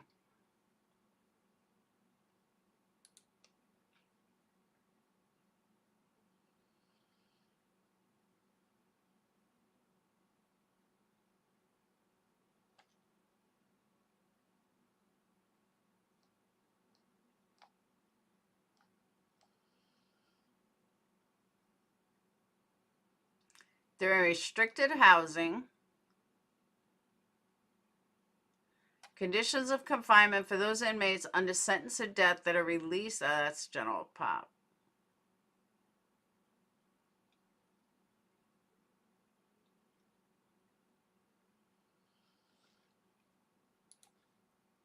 They deserve to rot. I agree. No, you can't get courses. I don't think you can get courses in solitary. Are not housed in a receiving diagnostic unit.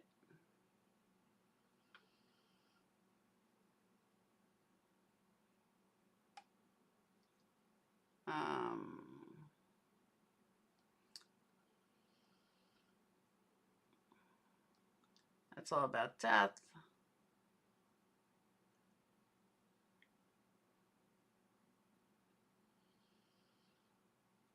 Yeah, they'll be placed in solitary confinement until execution.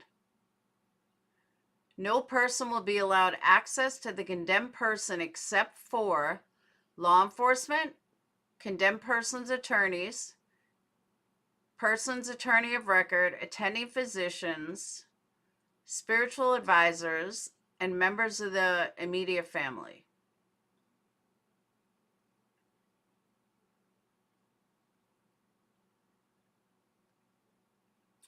He's not getting resentenced. Not vacated.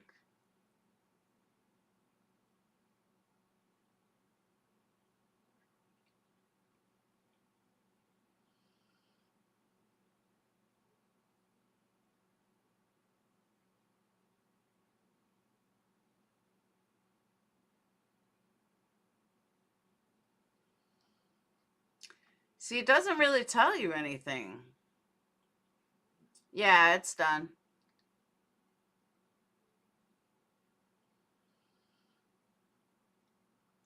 It doesn't tell you what rights they get, though.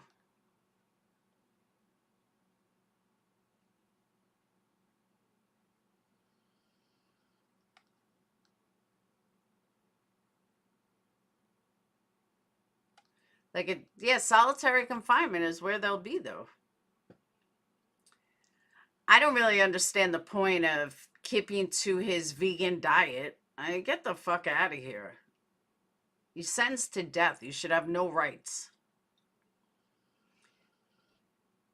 No, but see, that's what I thought too, Lex. But that's why there's like a, it's like a weird line. Because it says right here, he will be in solitary confinement, but it says he's allowed visitors.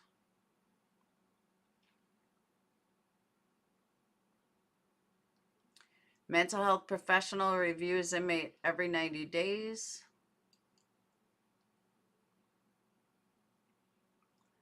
Yeah, right? No, he doesn't get internet. But then again, if you write to like write a prisoner, they have death row, they get internet.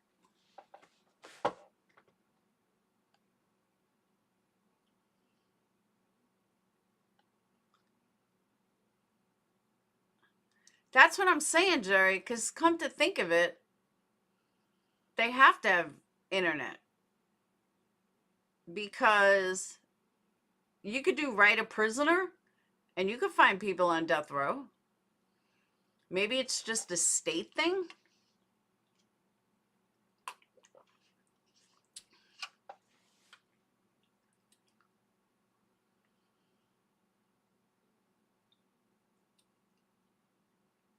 Yeah, but that's even, a lot of places are like that even with regular.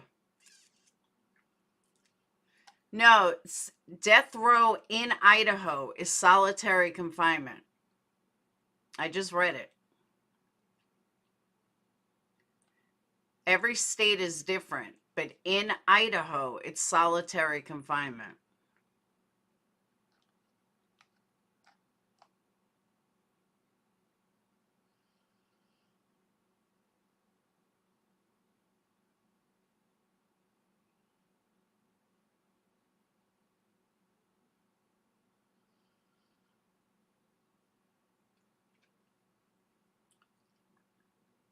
They can get FaceTime. Yeah, they can. Because look, I'll show you. Right? A prisoner. Write a prisoner. Prison pen pal. Do you want a prison pen pal?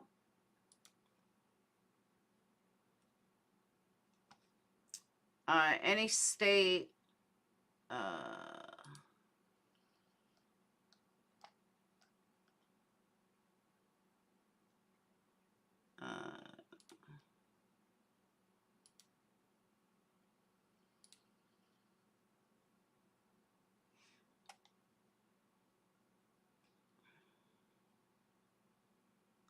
Maybe they took death row off.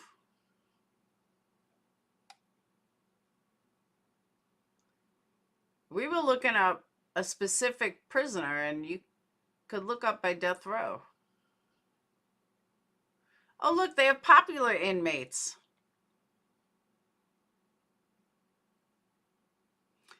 Trust me, the last inmate I wrote to, his lawyer contacted me. You can't publish this. You can't put this out. I was like, why? I did a whole story on him. They wouldn't let me put it out. I was like, and then he wrote me and said, you know, I'm really sorry. That you can't run the story, but I'd still like to talk to you. I get the fuck out of here. I wanted to run the story. It was a good story too. Let's see who's popular.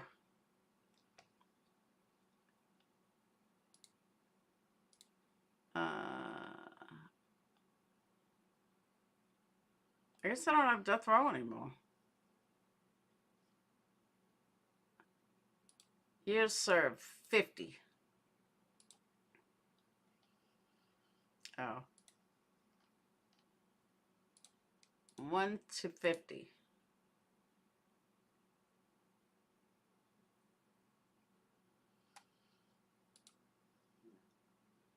Straight.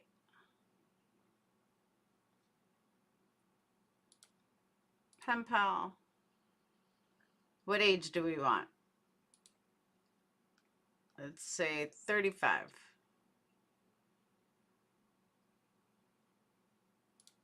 34. Oh dear. 25 to 40.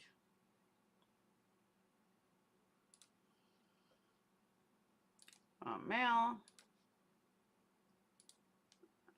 Keep that as any. Religion. Find a nice Jewish guy. Say it doesn't matter.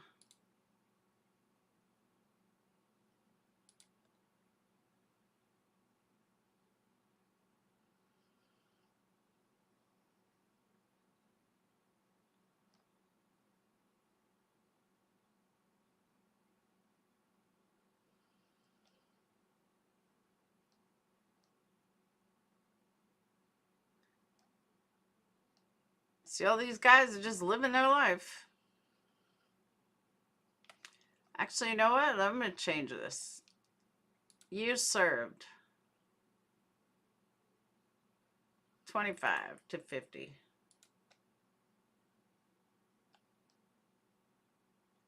There's one.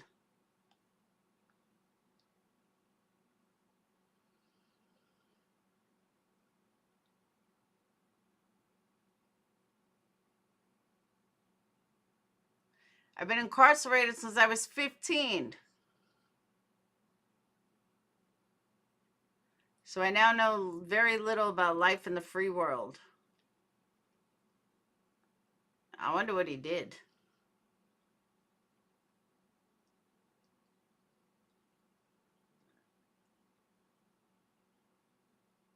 He updated his profile on 11/11.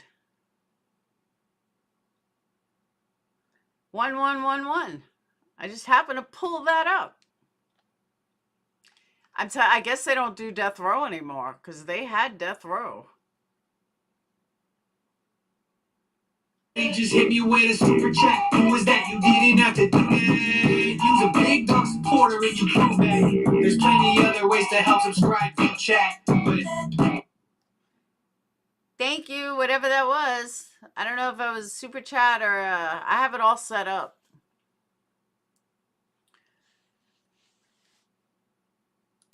But I can't see what it was. It wasn't a super chat. I don't know what it was. Maybe a subscribe. Oh, new subscriber. Welcome, new subscriber. My cousin's husband will be there. That's not good. Here we go. On death row. True. I knew they had it somewhere.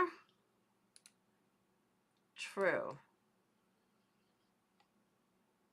All right. So now we get death row inmates.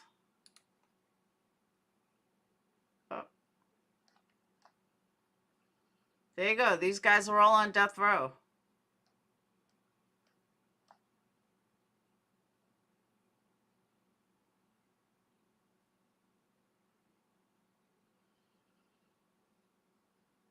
Oh, this guy's a comedian.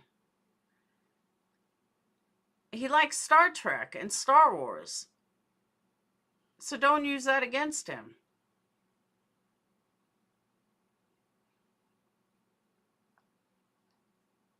"28 years old. He's on death row. 36, 24. These are all guys on death row.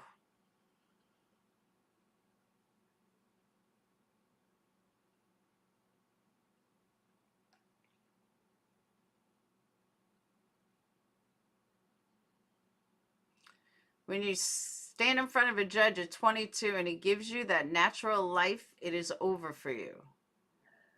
You have not had the thought of elders. You go through a system that was brutal. You think Whitey is going to Pontiac? I know where that is. Well, you shouldn't have committed the crime, dumbass.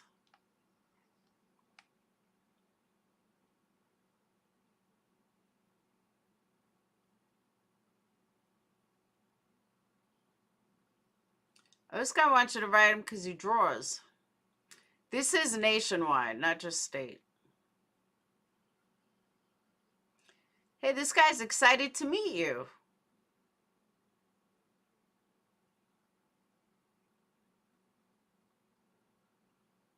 These people are crazy. But I'm telling you, this is what it does. I will just go with death row. And we'll say anyone. I'll leave it open.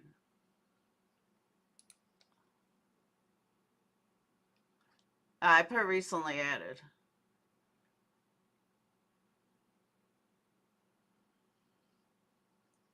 A lot of California. Death row inmate teaches classes at Stanford University.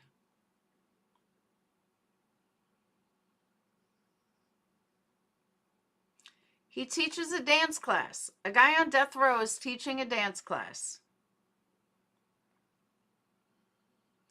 A white Jewish girl is on death row. That's odd.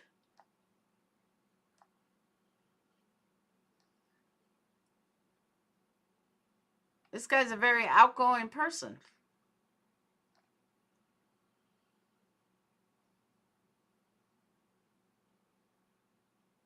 This guy wants a date.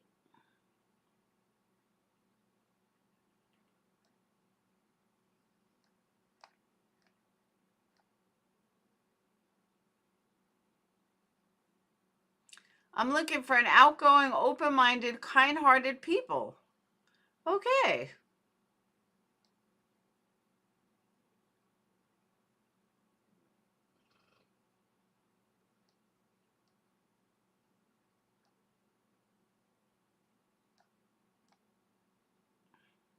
Another Jewish guy. He's a romantic. He likes being a romantic. These people are fucking crazy.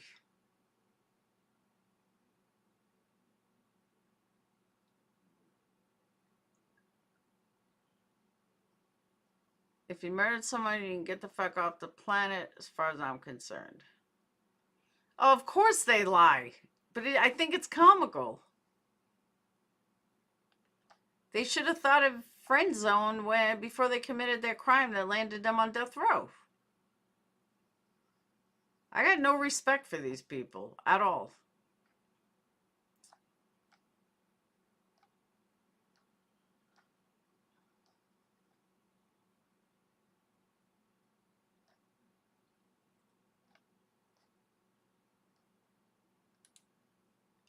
See, but I also did a study a while back. There are more blacks in regular prison, but there's way more whites on death row.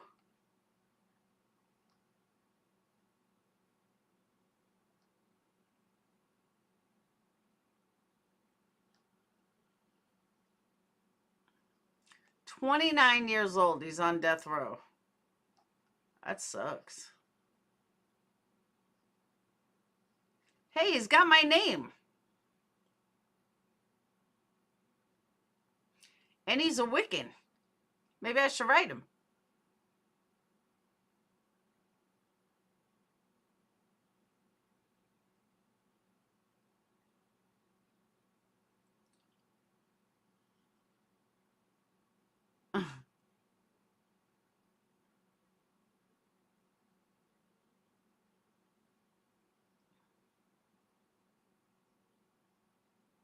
I want to know what his crime was. No, it doesn't say what their crime is.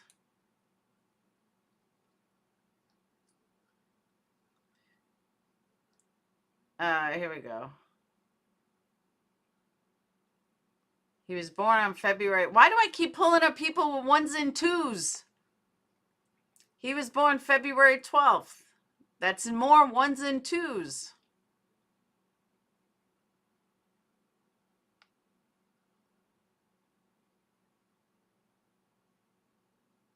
He was in the military. He was in the Navy.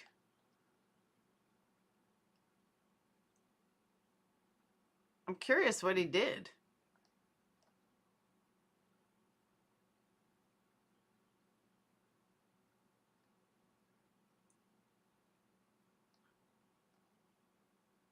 I'm curious what he did, though.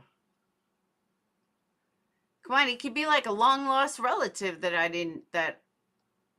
don't know about.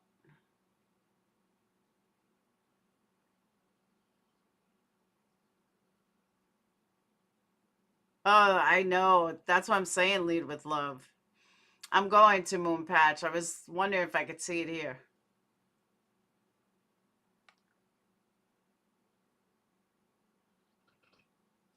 Let's see.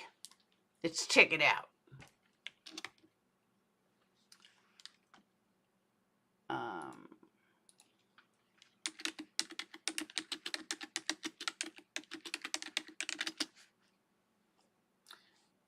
Ooh, man sentenced to death for killing a fetus in 2008?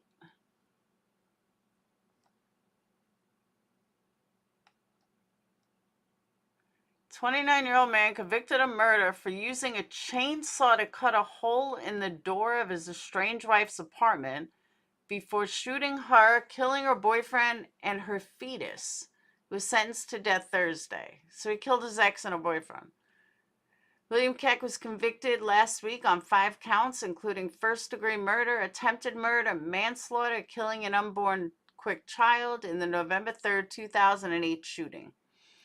Keck fatally shot Jonathan Lestelle, 26, during an early morning attack of the fountains at Villa Cordova Apartments.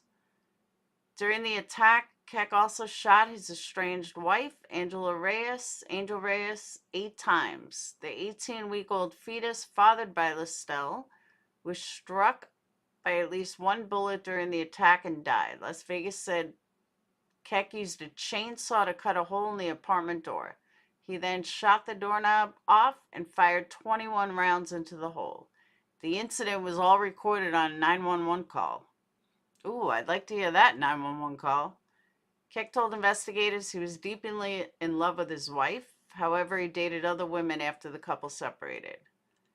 Keck's defense attorney suggested he suffered from a mental disorder. The emotional 2-week trial was followed by a 2-day-long penalty phase that featured wrenching testimony from family members. I guess it was all recorded. Yeah, it's a bit psychotic.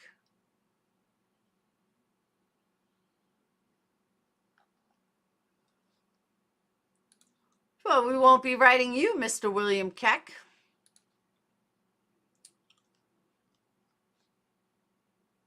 And it's like a waste of a life, though.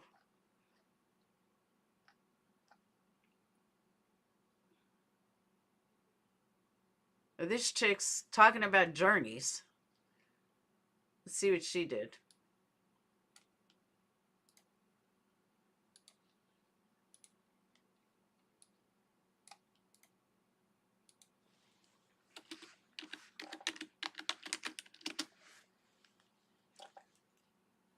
Oh, she killed her daughter?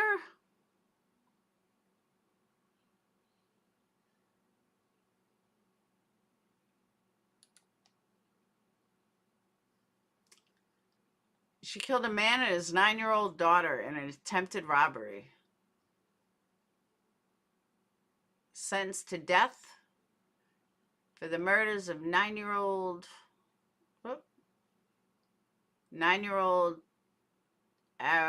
Aravaca and her father in a home invasion she orchestrated to rob the family. Bitch deserves to die. Okay, so now we know what she did.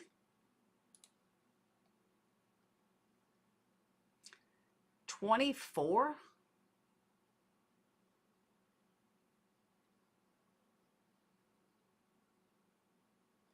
Let's see.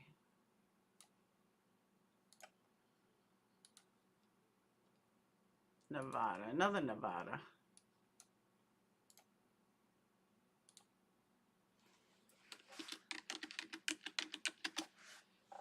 Good night, K-Rocks. No, this guy's not 41. How old was he? He's only 24.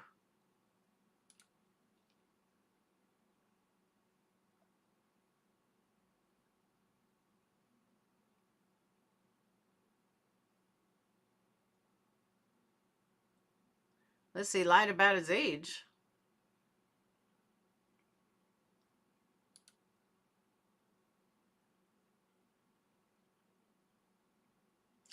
He preferred solitary life on death row to be housed with other inmates.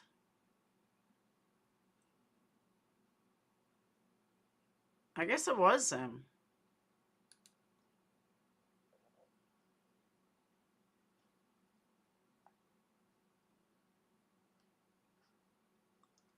Las Vegas man should be executed for shooting and killing 15-year-old Pastorino inside her house.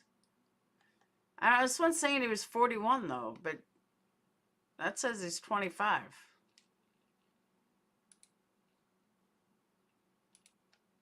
$24.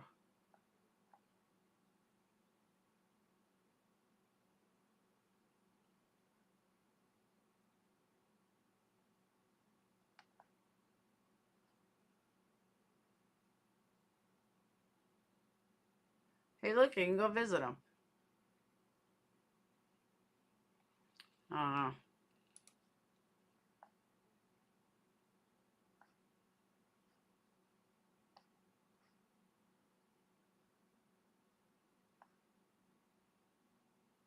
He has nice eyes.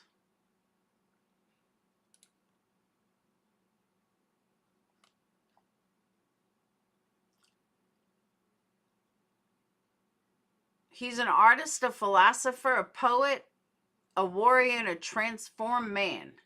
He's also a published author.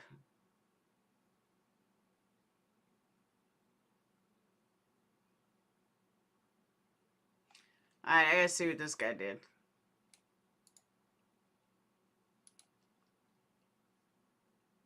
These guys post pictures from like 50 years ago.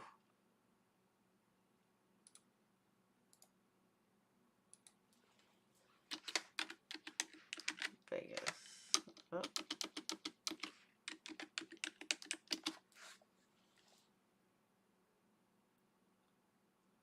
He stabbed to death fellow inmate.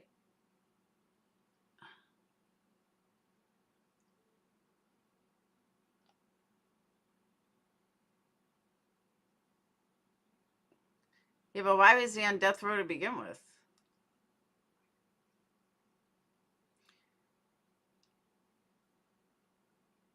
So he got on death row for killing an inmate. He's been incarcerated since 1981. Yeah, that's boring.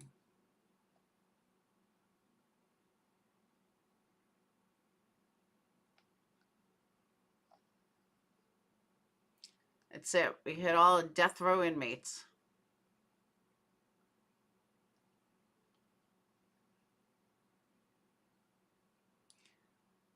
Good old boys.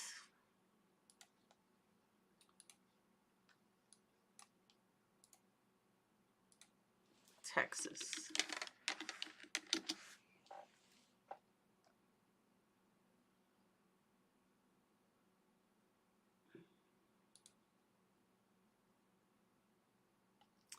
Murder of his girlfriend and her other boyfriend. So there's another one. Killing boyfriend and her ex, his ex and her ex.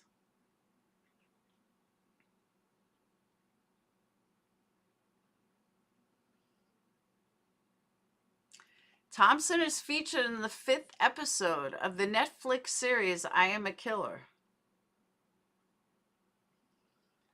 Thompson was also featured in Extreme Prison Breaks, Runaway Chuck.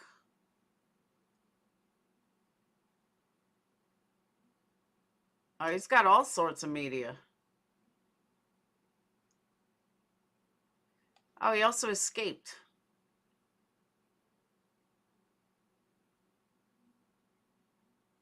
I used to watch Kenneth. I don't even know why I stopped.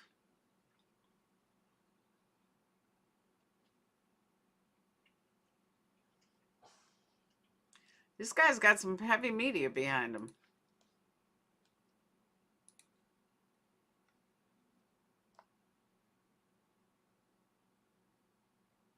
Palm Beach in the house.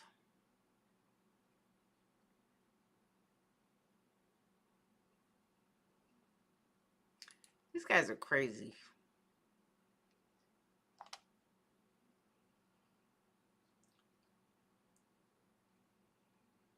Before being incarcerated, I was an amateur musician and avid gamer.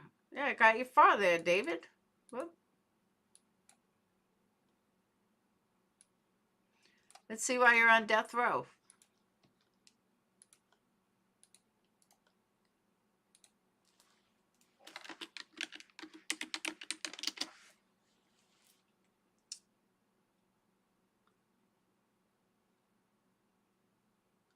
This was pretty recent. Oh, ouch.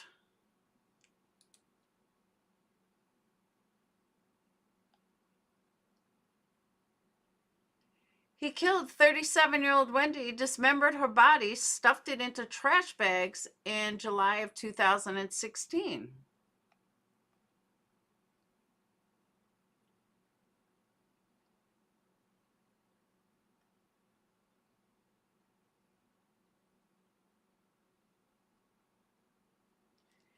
He used a hacksaw to cut her body into pieces, stating she had very strong bones and sawed through them would have taken a lot of strength. He stated the cause of death was strangulation, but Tamanji suffered before she died. She was stabbed in the left side of her neck, scratched on her right shoulder, suffered extreme blood loss, and was hit in the head several times. Left side of her face received the most damage, and Gillett said he suspects Tamaj was unconscious as she was being choked to death. This is a nice guy.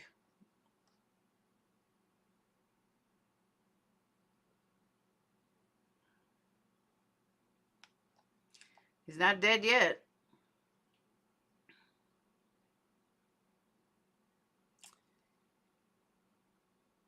He put her dismembered body parts stuffed into white trash bags and then placed them into larger black bags. A knife was missing from the knife rack. Evidence shows that one missing matched the bloody hair covered one that was found on the coffee table. What the fuck is wrong with these people? I tell you, though, I could probably get some really good stories out of death row inmates.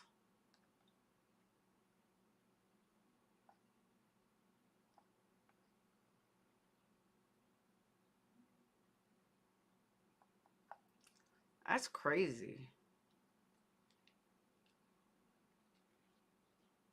I know, doesn't he sound like a good guy?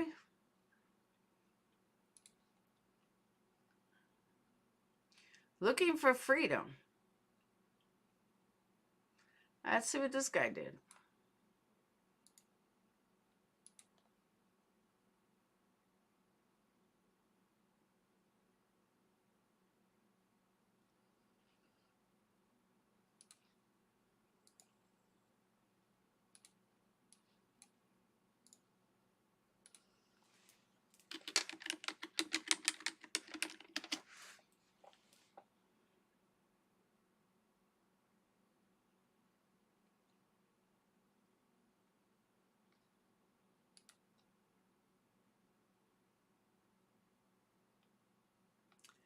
Two Long Beach women.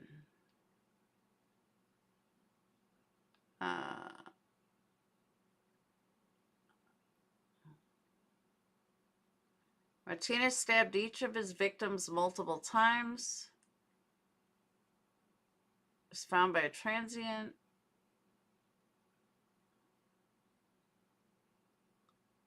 Was 20 bun, reported East Side Longos gang member and on parole. After serving time in state prison for sexually assaulting a disabled person. Yeah. Sorry, dude, you could sit in jail. Don't care.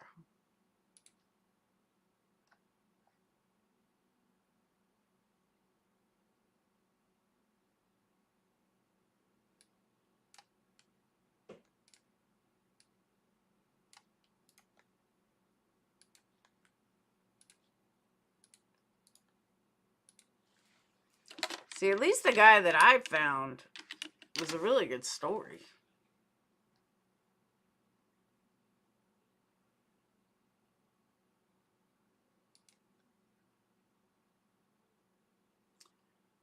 Dodge lethal injection, Nevada, once for murdering a sleeping grandmother.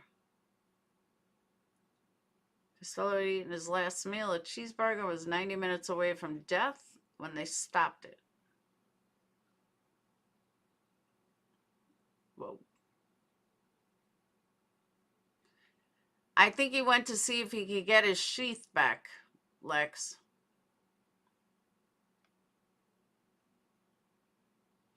He struck her with a tire iron and smothered her while she slept and stole her VCR box silver. This guy, these people are crazy. Crazy, crazy.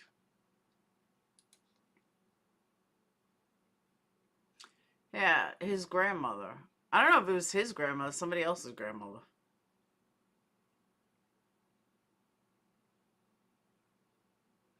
He stole some Christmas booties that she was knitting for her grandchildren. This man deserves to be on death row.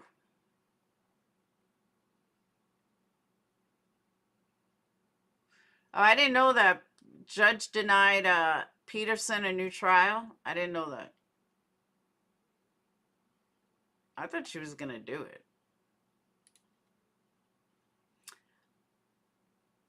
I kind of think so, Lex. Do you realize how lucky Jack D is to be alive? Why? Because he didn't answer and come over? We don't know why she was calling him, though. You think he knew he had let... I think by that time he did. He probably knew when he got in the car.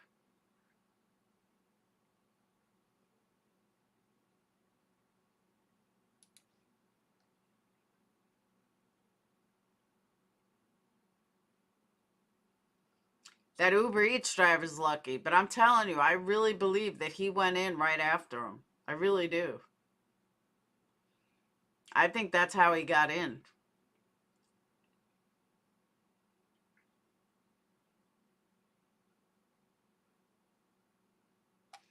I gotta see what this guy did.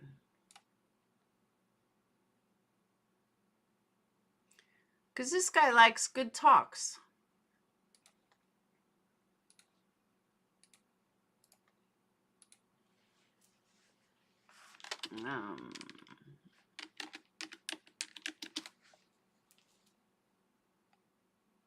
A 1984 case of double slaying.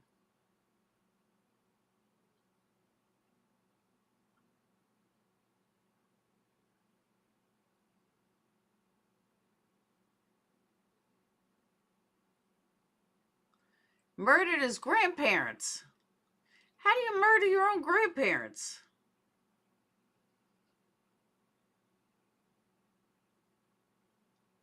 Anyone who murders their own grandparents deserves to be in prison on death row forever. I'm trying to remember the case that I was going to cover that the lawyer yelled at me. I remember the first name. Clinton. I can't remember his last name.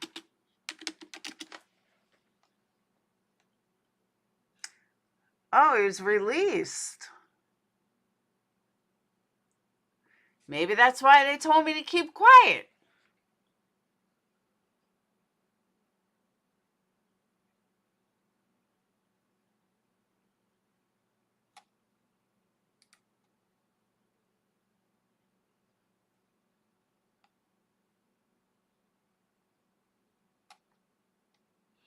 It was Clinton Young. I couldn't remember the dude's name.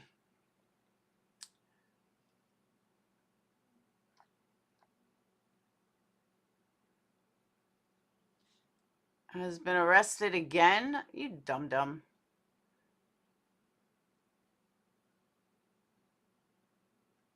While working a court-approved job. Foundation released the info, saying they would do what they can to get him out.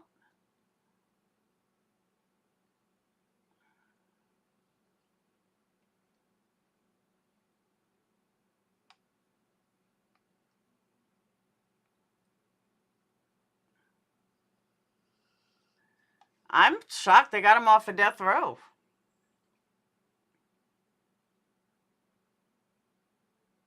He had like a whole foundation going and everything. I think he's innocent. There was a movie about him and everything.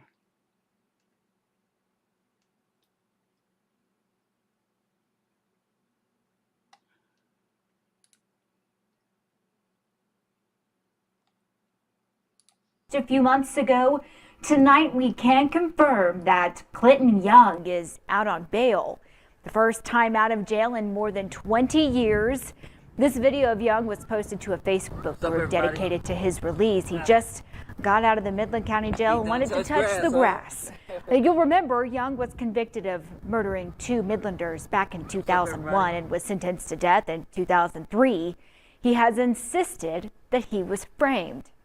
However, that decision was overturned last September after the Texas Court of Criminal Appeals discovered the prosecutor in the case also worked for the judge. The Clinton Young Foundation Facebook page wrote that his bond was set at $150,000 yesterday and then released earlier today. He had been in the Midland County Jail since October. Prosecutors are now in the process of deciding if they want to try him again or dismiss the charge altogether.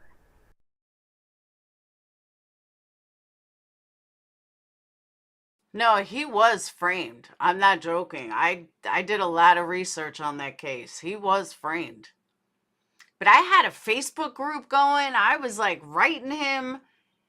I was like, I am going to get, I didn't know there was like this, you know, big foundation that they started. He was innocent. And he spent like 20 years on death row. But he really was innocent. But none of these people are innocent.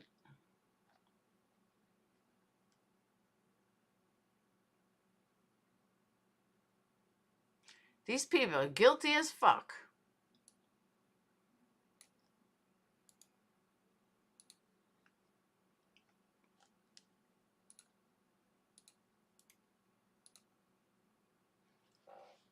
All right, last one I'm looking up. A trailer slaying.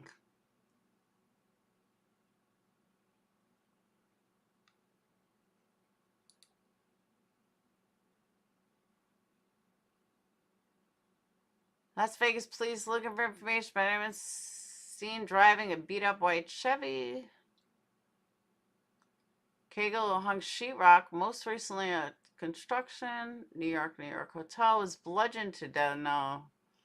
Oh, unless he's the one that killed him.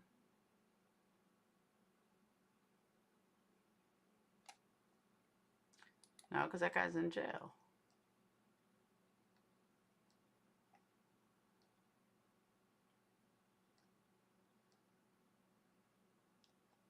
That's weird.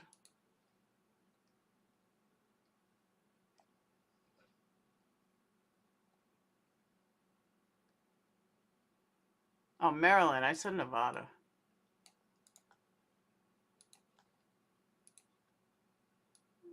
Maryland.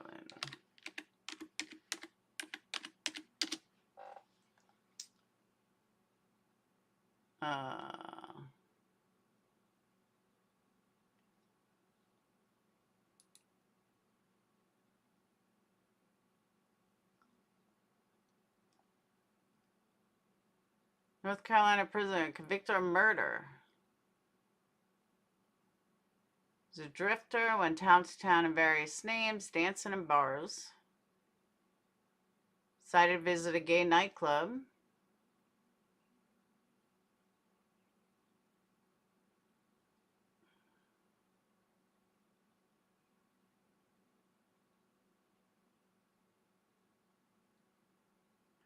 $4,000 and a pound of pot in his home. They should rob him.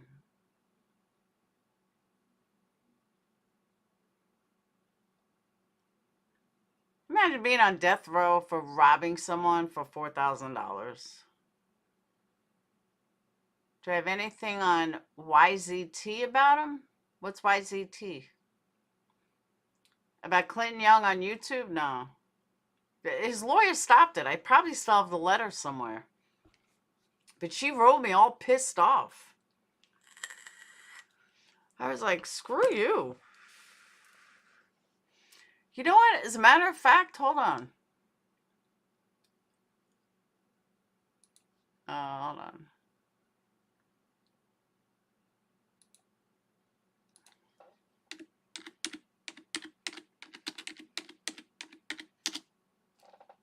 Oh.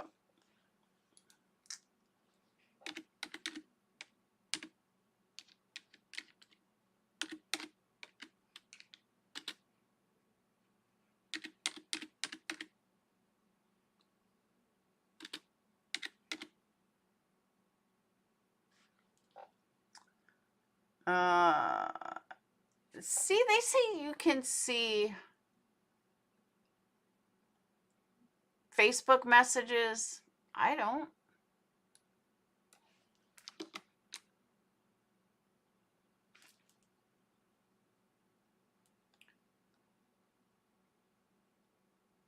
Is this it? Nope. I don't know where it is. You know, but I could have sworn the letter was on Facebook. She was like, you have to shut down your groups. We're close to There's a really good documentary on it, though, Joseph. Hold on, let me see if I can find it.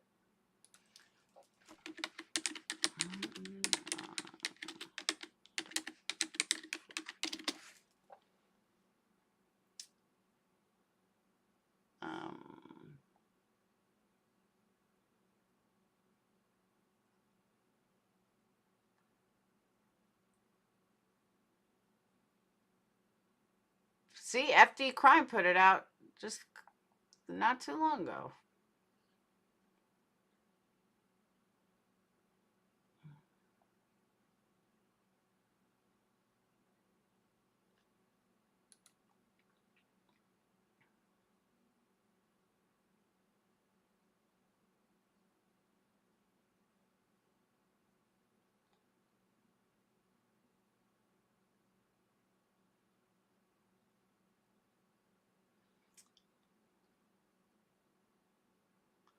Is this it?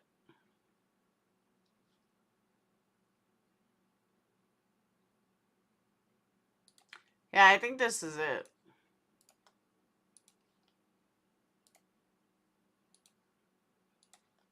There's that. I mean, there's literally a ton of stuff on him. Who's my ex? He's not my ex.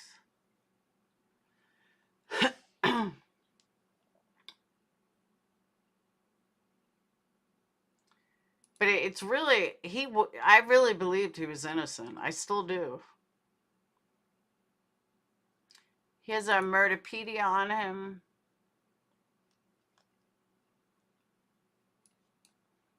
Just look up Clinton Young, Texas. There's tons of stuff.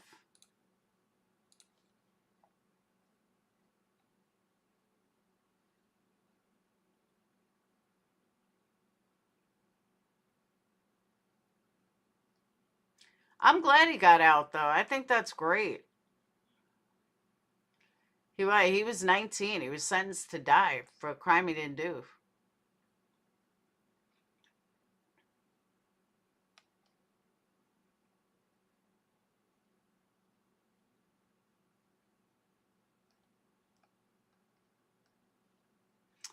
If you go on his Wikipedia, his whole story is there. I'm glad he got out there. I really am. She left him a week before. Philip Robinson, North Carolina. All right. Philip Robinson, North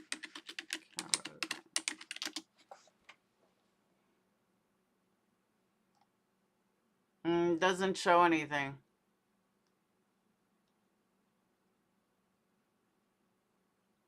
Pulling up by name, it doesn't show a crime.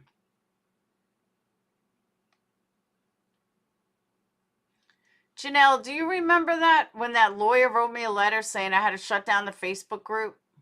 It was probably like 2 years ago.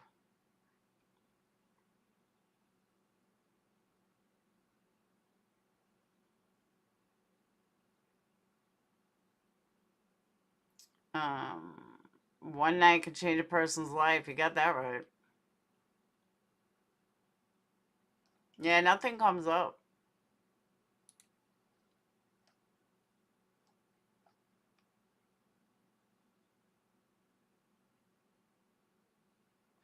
This guy looks crazy. Let's see what he did.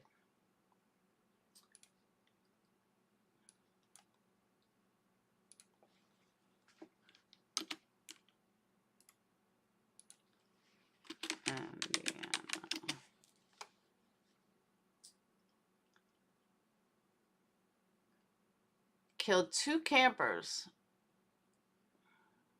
He's a former prison guard, sentenced to death for the murders of 2 people on federal land. See, why? Why piss away your life like that? Makes no sense.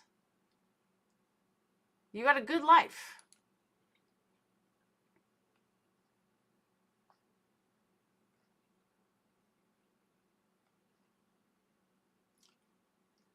Thank you, Tyler. My first super chat of the night.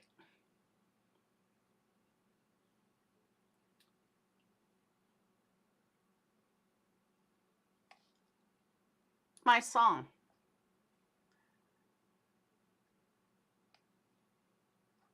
I mean, this guy's had a good life, and he screwed it up.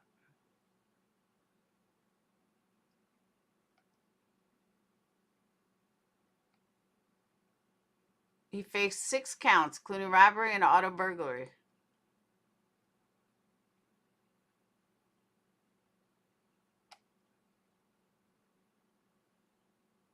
These people are crazy. Crazy, crazy.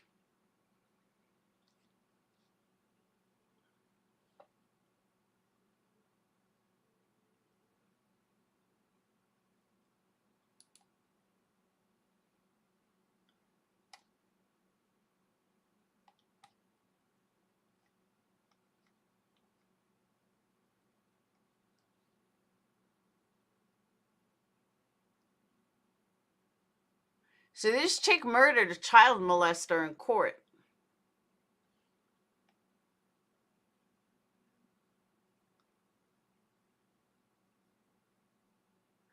This is a good story.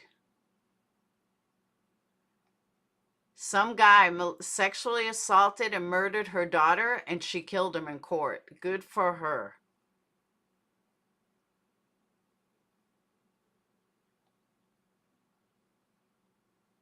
I wonder why a song didn't play.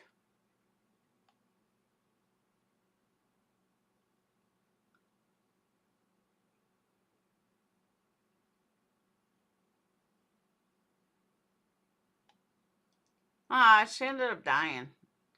They sent her to jail.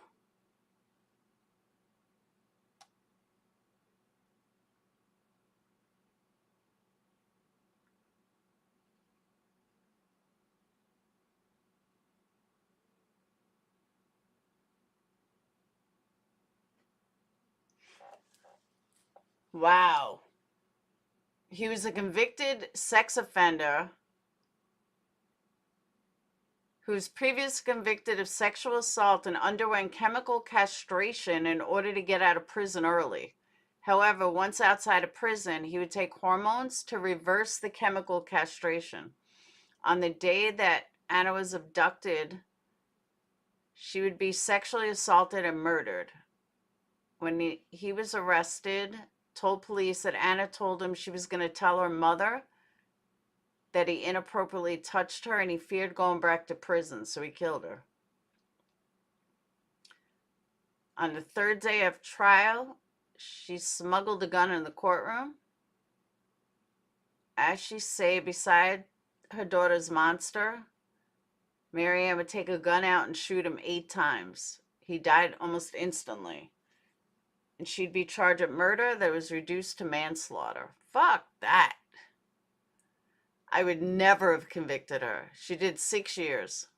Well, she served 3. She was sentenced to 6.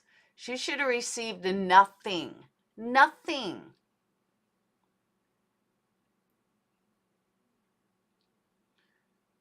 Boyfriend is fishing for sharks. Oh, hell no. Dude, look how much evil there is in the world. Tyler, people need some loving. Look at all these.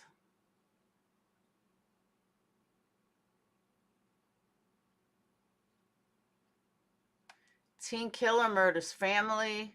Teen killer murders ex-boyfriend. There's so many crimes. Murders 3-year-old.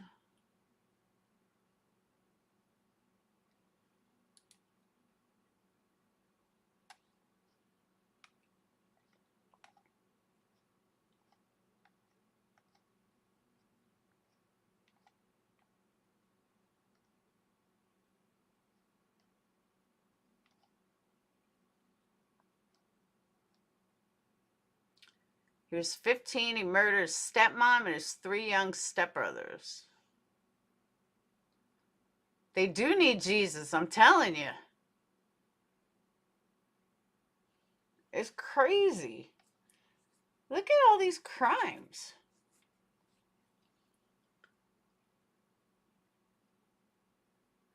Trying to poison husband. Utah murder-suicide. Murder a 23-month-old. UFC fighter Phil Baroni arrested for murder. 20 years for selling body parts out of a funeral home. Shit, we could have stories for days. I'm gonna start covering some of these. There's some of them pretty good stories. But here, kind of. Yeah, he does kind of. Kills 7. I don't remember that. Yeah, Quinn was 23 months.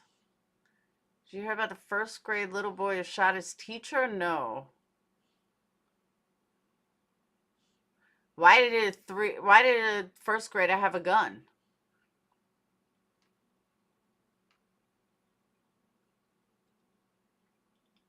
Murders dollar store employee because it went up to $1.25.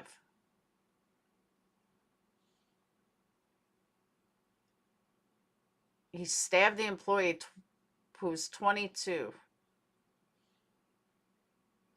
Then he drove himself and turned himself in.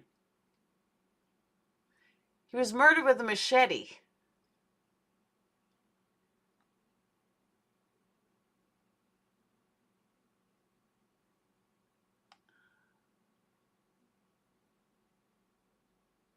These people are crazy.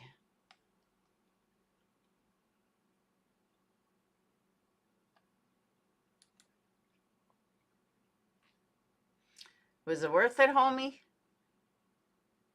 He was 14 when he murdered his 14-year-old girlfriend. Fatally shot her in the back of the head. Now he's in life in prison without parole.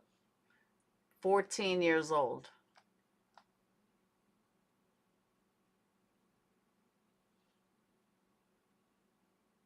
What a waste of a life.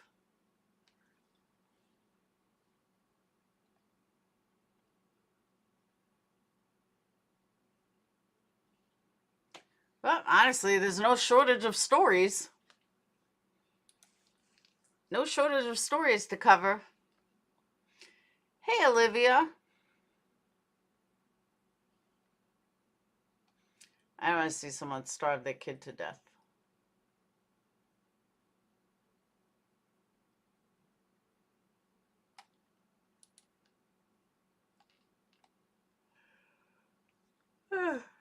I'll go to bed in a minute.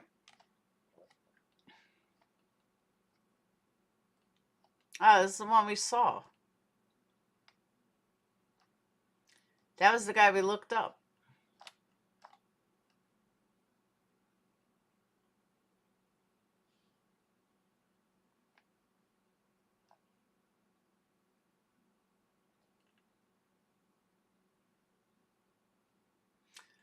Oh, he killed his ex and chopped her up because he wasn't on the right medicine. You okay?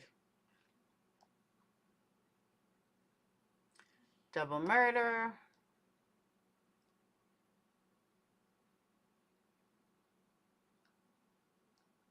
I don't get it.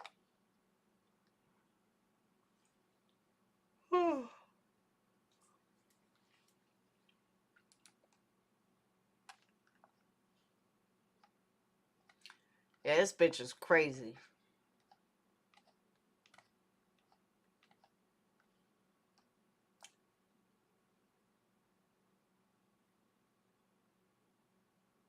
This girl deserves a death penalty. She tries to act all innocent. You guys know Tiffany Moss' story? She's disgusting. Has she really, Crystal?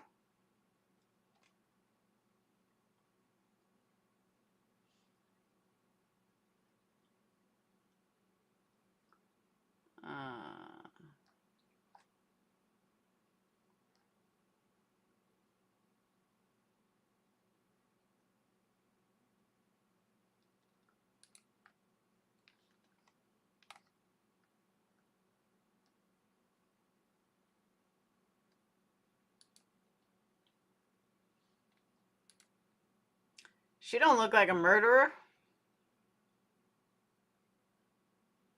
She's actually really pretty. 18 when she took part in the now infamous Little Lid murders in Tennessee.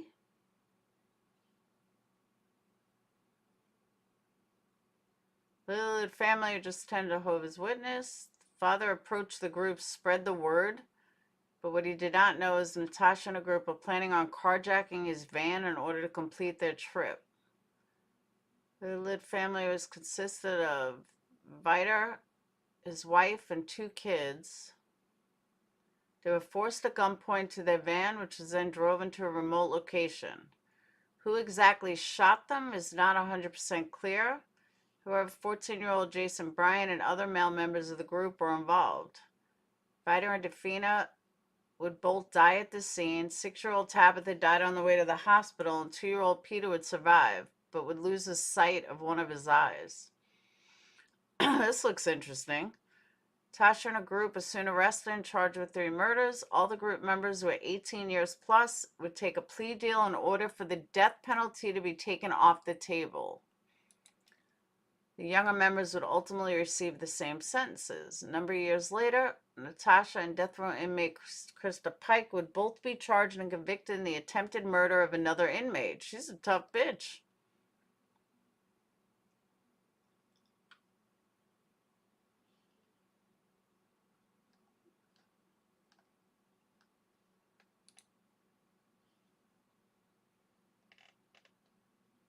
Home from a Jehovah's Witness conference in Johnson City and stopped at this rest area on Interstate 81 just north of the Baileyton exit.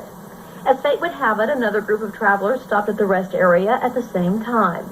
6 teenagers that wanted to steal a van so they could travel cross-country in comfort and not crowded into a broken-down compact car. It was Natasha Cornett who first broached the subject of stealing the Lid's van. And I looked over and I seen like a van, and there was like nobody around it. Okay, she looks nothing like that picture. And I asked Karen if she wanted to go steal it. But it was Jason Bryant and Joe Reisner who decided to carry out the theft. Unaware that he was a prospective victim, Vidar Lililid tried to share his faith with a motley band of teenagers. Joe Reisner feigned interest, and the group began laying their trap. He was like, well, you know, we want to go over and sit down at the picnic table and talk about it. And I was like, yeah, okay. They were talking, Joe and Vidar, and about God or whatever. And I was talking to Delphina and Tabitha. And Tabitha gave me and Karen a Hershey's kiss. Natasha rises up and says, I think we should leave. And that's when Joe put down the gun, the 9mm. He says, I'm sorry I have to do this to you, but he said, everyone stay calm, we're just going to take a little ride, no one will get hurt. Walk slowly to the van. Mr. Lilly got, he was visibly scared. The little boy didn't seem to be. No, it was the girl that just spoke. He didn't even seem to know what was going on. Mrs. Lilly talking.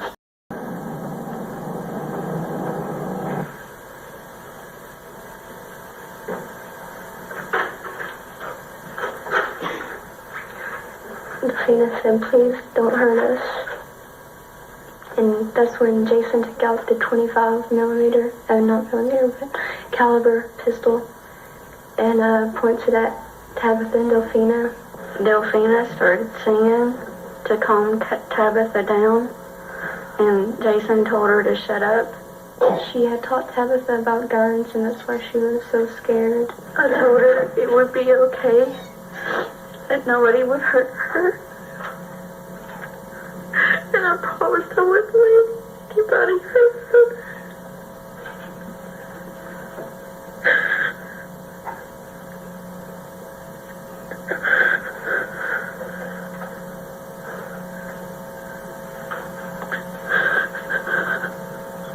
What happened next? The horrifying drive didn't last long. 3 miles down the interstate, Vidar was ordered to take the Baileyton exit, then to turn onto this gravel road, Paint Hollow Road. And Joe told everybody to get out of the van. And Terrence said, just let them get their stuff and go. Mr. Lillard and Mrs. Lillard and the 2 children were standing in a ditch kind of in front of the car. He was standing beside Delphina, and he didn't have Tabitha in his arms. Tabitha was standing directly in front of him. And he had his arm around her. Tabitha was crying again, and Jason said, make her shut up. And Vidar put his hand over her mouth. Vidar took out his wallet and said, take her money and take the van, just don't hurt us. Jason was asking Joe, what do you think we should do? Do you think we should let him go, or do you think we should kill him?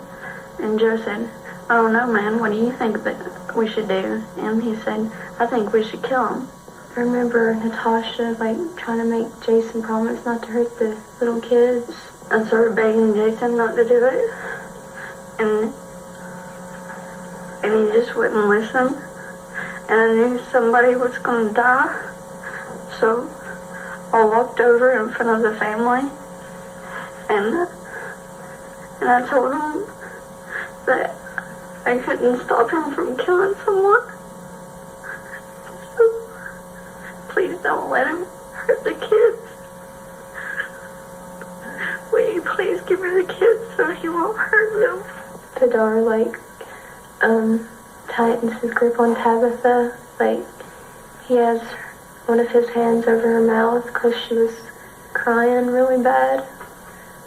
And he has an arm around Tabitha. And he tightened his grip on him, and after he said, if we let him go, they'll already be dead or something like that. Vidar said, if we die, then the kids will be hurt anyways. And I turned around. I said, please stop this. Next thing I remember, I heard Jason shooting. I remember he had the 25 the first time. And I remember he shot Vidar first. I heard another shot, and I saw Mrs. Lillard turn to her side, and she fell to the ground. What did you do?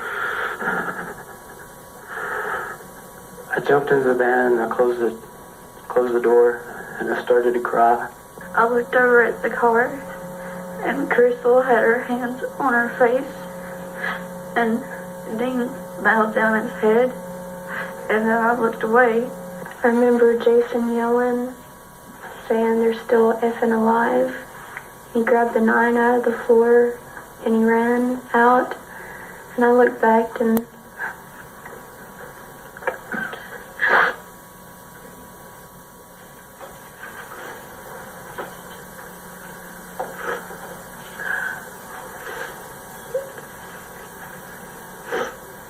What'd you see? Tabitha, What was she doing? she was standing over her mother. What'd Jason do? I yelled no, and he went right up to her.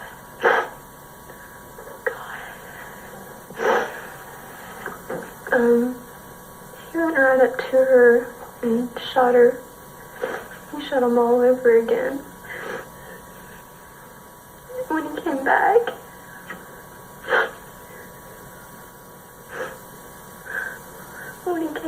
he was laughing. He said that Delphina was laying there speaking in tongues, and Vidar was jerking really bad. He said that he had to shoot him all over again. I sat there for a minute, and I tried to kind of get a grip. And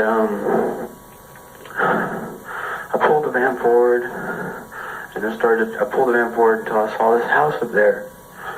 And I think I said, oh, SH. There's a effing house up there or something. And I started to turn the van around like really quickly. I mean, I was like ramming the sides of the ditch and stuff. I was staring at the steering wheel, and I seen it jerk to the. I seen Joe jerk it to the right, and we ran over something. And I turned around, and I looked in the back window, and we had ran over them.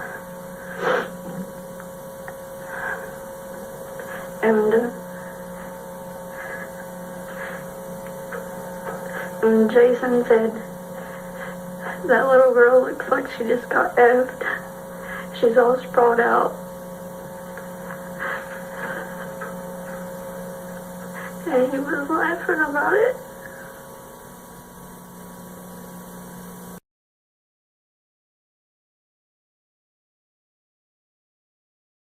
Yeah, that sound is horrible. For anyone that's under the age of 30, welcome to the 90s.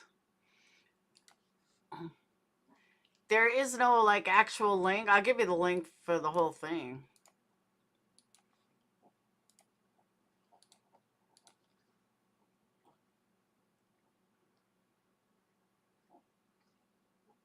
That's crazy. 1997.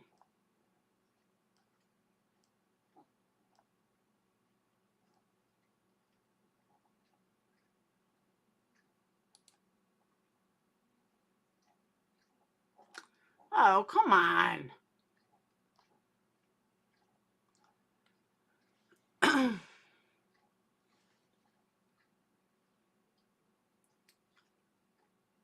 I didn't find this story. Looking up murderers on death row. One thing leads to another, leads to another, leads to another, and before you know it, you find a good story. That's how I found a Clinton Young story.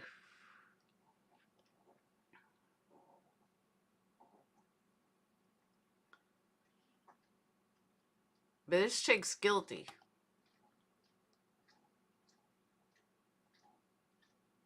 She got life without parole. Another one, too.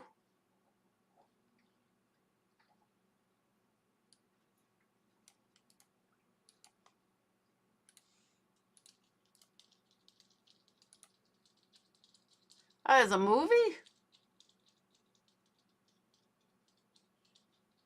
The movie 6. There's documentaries.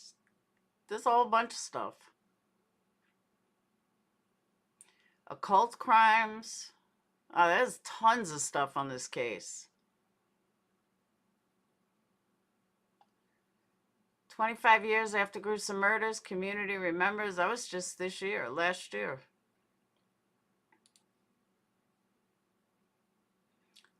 Yeah, there's a ton of stuff on it.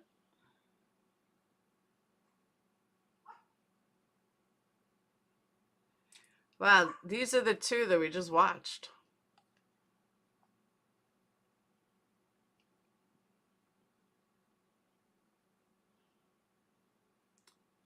Made a request by defendant fingerprint testing to perform on the handguns. The girls already admitted it.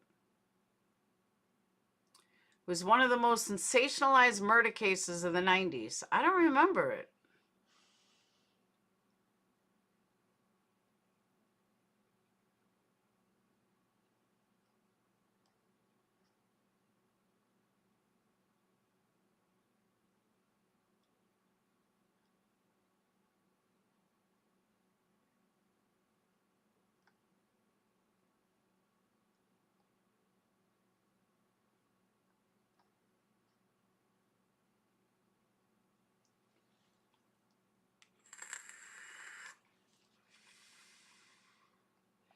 I think because the girls didn't pull the trigger, they're trying to get off.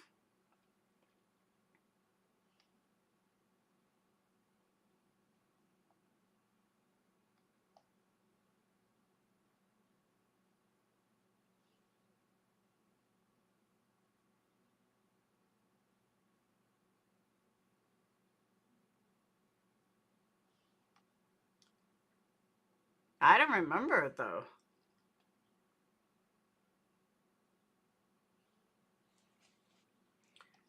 But I mean, there's tons of stuff on it.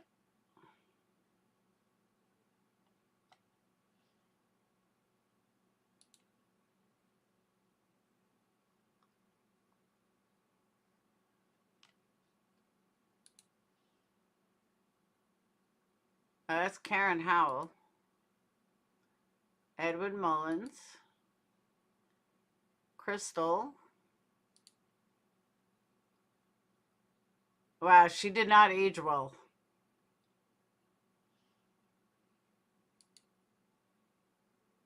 Jason Bryant. She definitely didn't age well.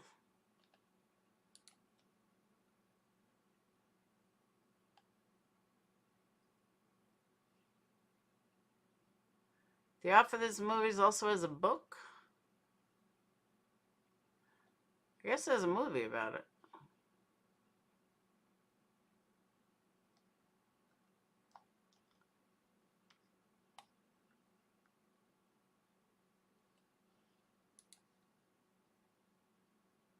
People worship them?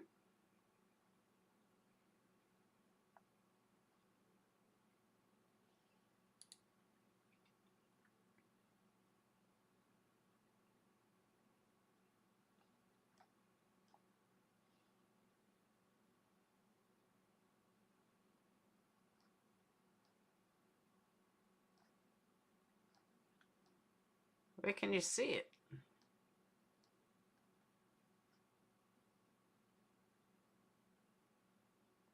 It's black and white color.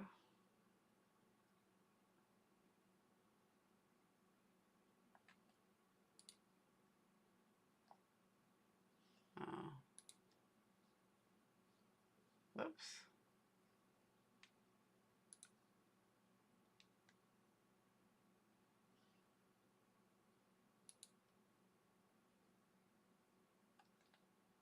This will make your dishwasher. That's 2 minutes.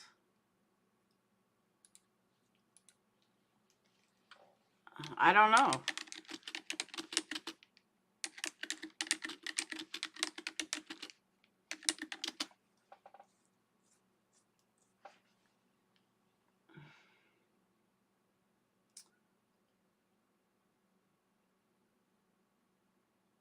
All right, you're able to stream 6 by renting or purchasing on Amazon Instant Video, Google Play, iTunes, Vudu, and Iva.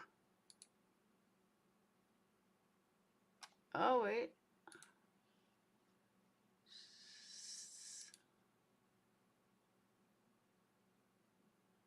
Ah, that's not it. That's not it.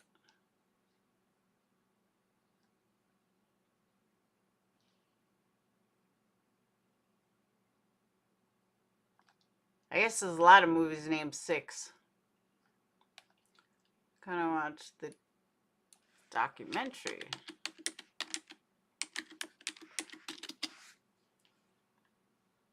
The 6 documentary, no, it's about Chinese. I don't know. I have to do some more research.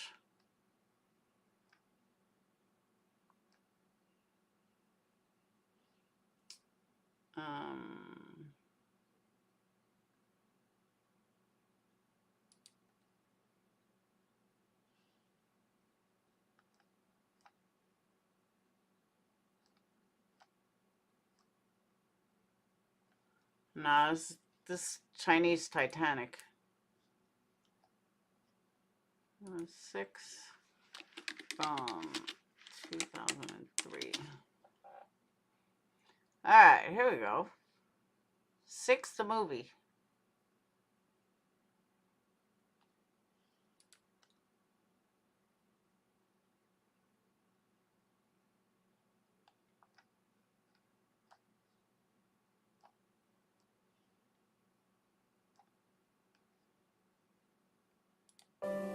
I constantly press against the norm. Yeah, this is it.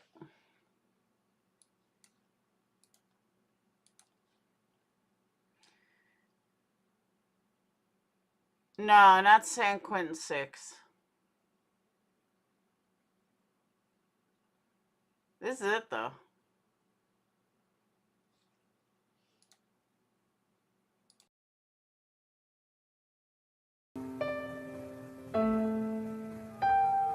I have been mistreated and misjudged in the small town in which I was raised.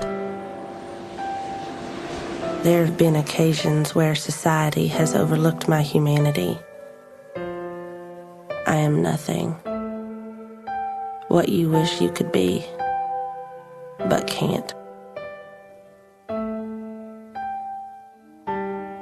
My name is Natasha Cornett. I'm what is considered a freak.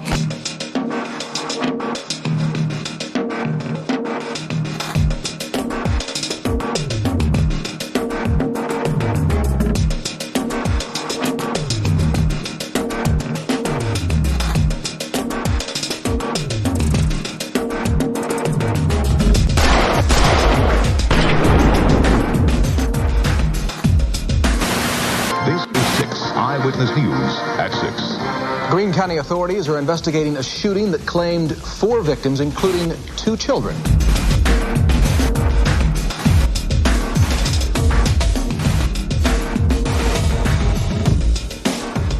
Natasha hollered at me. She said, "Oh, Mom, we're going to go to a motel, so we're going to have a party there." That's what the kids did. It's just like our little teenage getaway. They get a big gang together and pitch money in, and go someplace where they could be, I guess, themselves.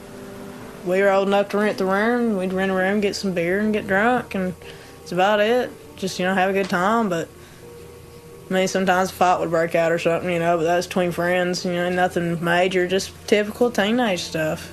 Unable to adapt to society as it is, they're going to protest. And they protest sometimes in the most horrendous ways.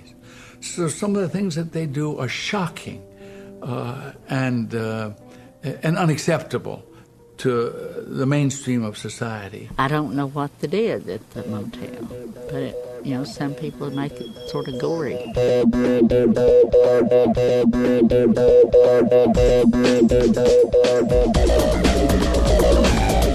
They'd all went out. I believe it was Friday.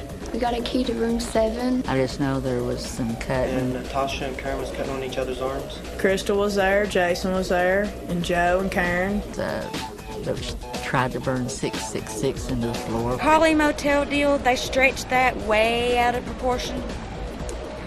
My opinion, and there wasn't no 666 burnt in no carpet. I know I was the first one in that room, besides the manager. There were people in the group that just decided they wanted to mess up the hotel room, so they did. You've told us about the Collie Motel. You said that you saw what kind of activities taking place there? They had candles out, razor blades, a Ouija board. Natasha and I talked about committing suicide. It was happenstance that they met the Lilylid family out here in Bayleton at the rest stop. Vidar was from Norway, and then Delphina was from Miami, Florida. They met in Miami and got married, and then they moved because of him wanting to get away from the violence down there in Florida. He wanted to go to a little bit more peaceful area. He was the bus boy there at the Holiday Inn there on Cedar Bluff. Basically worked part-time, and they just got by the best they could. They were members of Jehovah's Witness and very, very involved in their church. And in fact, had been up to a convention in Johnson City. That was the one-day assembly that we were having April 6th. And so we were going to Johnson City to receive encouragement from the Bibles, where we hear Bible talks at the convention to how we can better serve God, and encourages us to, stay faithful to the ministry and doing God's will. We always try to help him in any way we could, as far as financially, or just give him money to help him get gas money to Pioneer and things, because we knew that, he needed some help sometimes. And I think a lot of the people did. There were a lot of friends that he had that were like that were willing to help him. They were church-going, good people. We usually went out afterwards and ate at a restaurant. But at that time, I think that they just got some new clothes that come to the same, which is sort of unusual because they usually didn't have new clothes. Couldn't eat up there with everybody else because they didn't have the money. They were just going to go out, have a picnic, and eat their lunch. They were going back to Knoxville. had stopped at the Bayleton rest stop. I think they were proselytizing. I really couldn't understand him. He had a pretty thick accent. Mike, to answer your question, because big creators have covered it already, most people know the story because these viewers get hundreds of thousands of viewers. That's why. I haven't seen anyone cover this case. But I am not going to be able to watch this now. As much as I want to watch it, I'm falling asleep. So I'm going to cut it. I also want to look more into the story.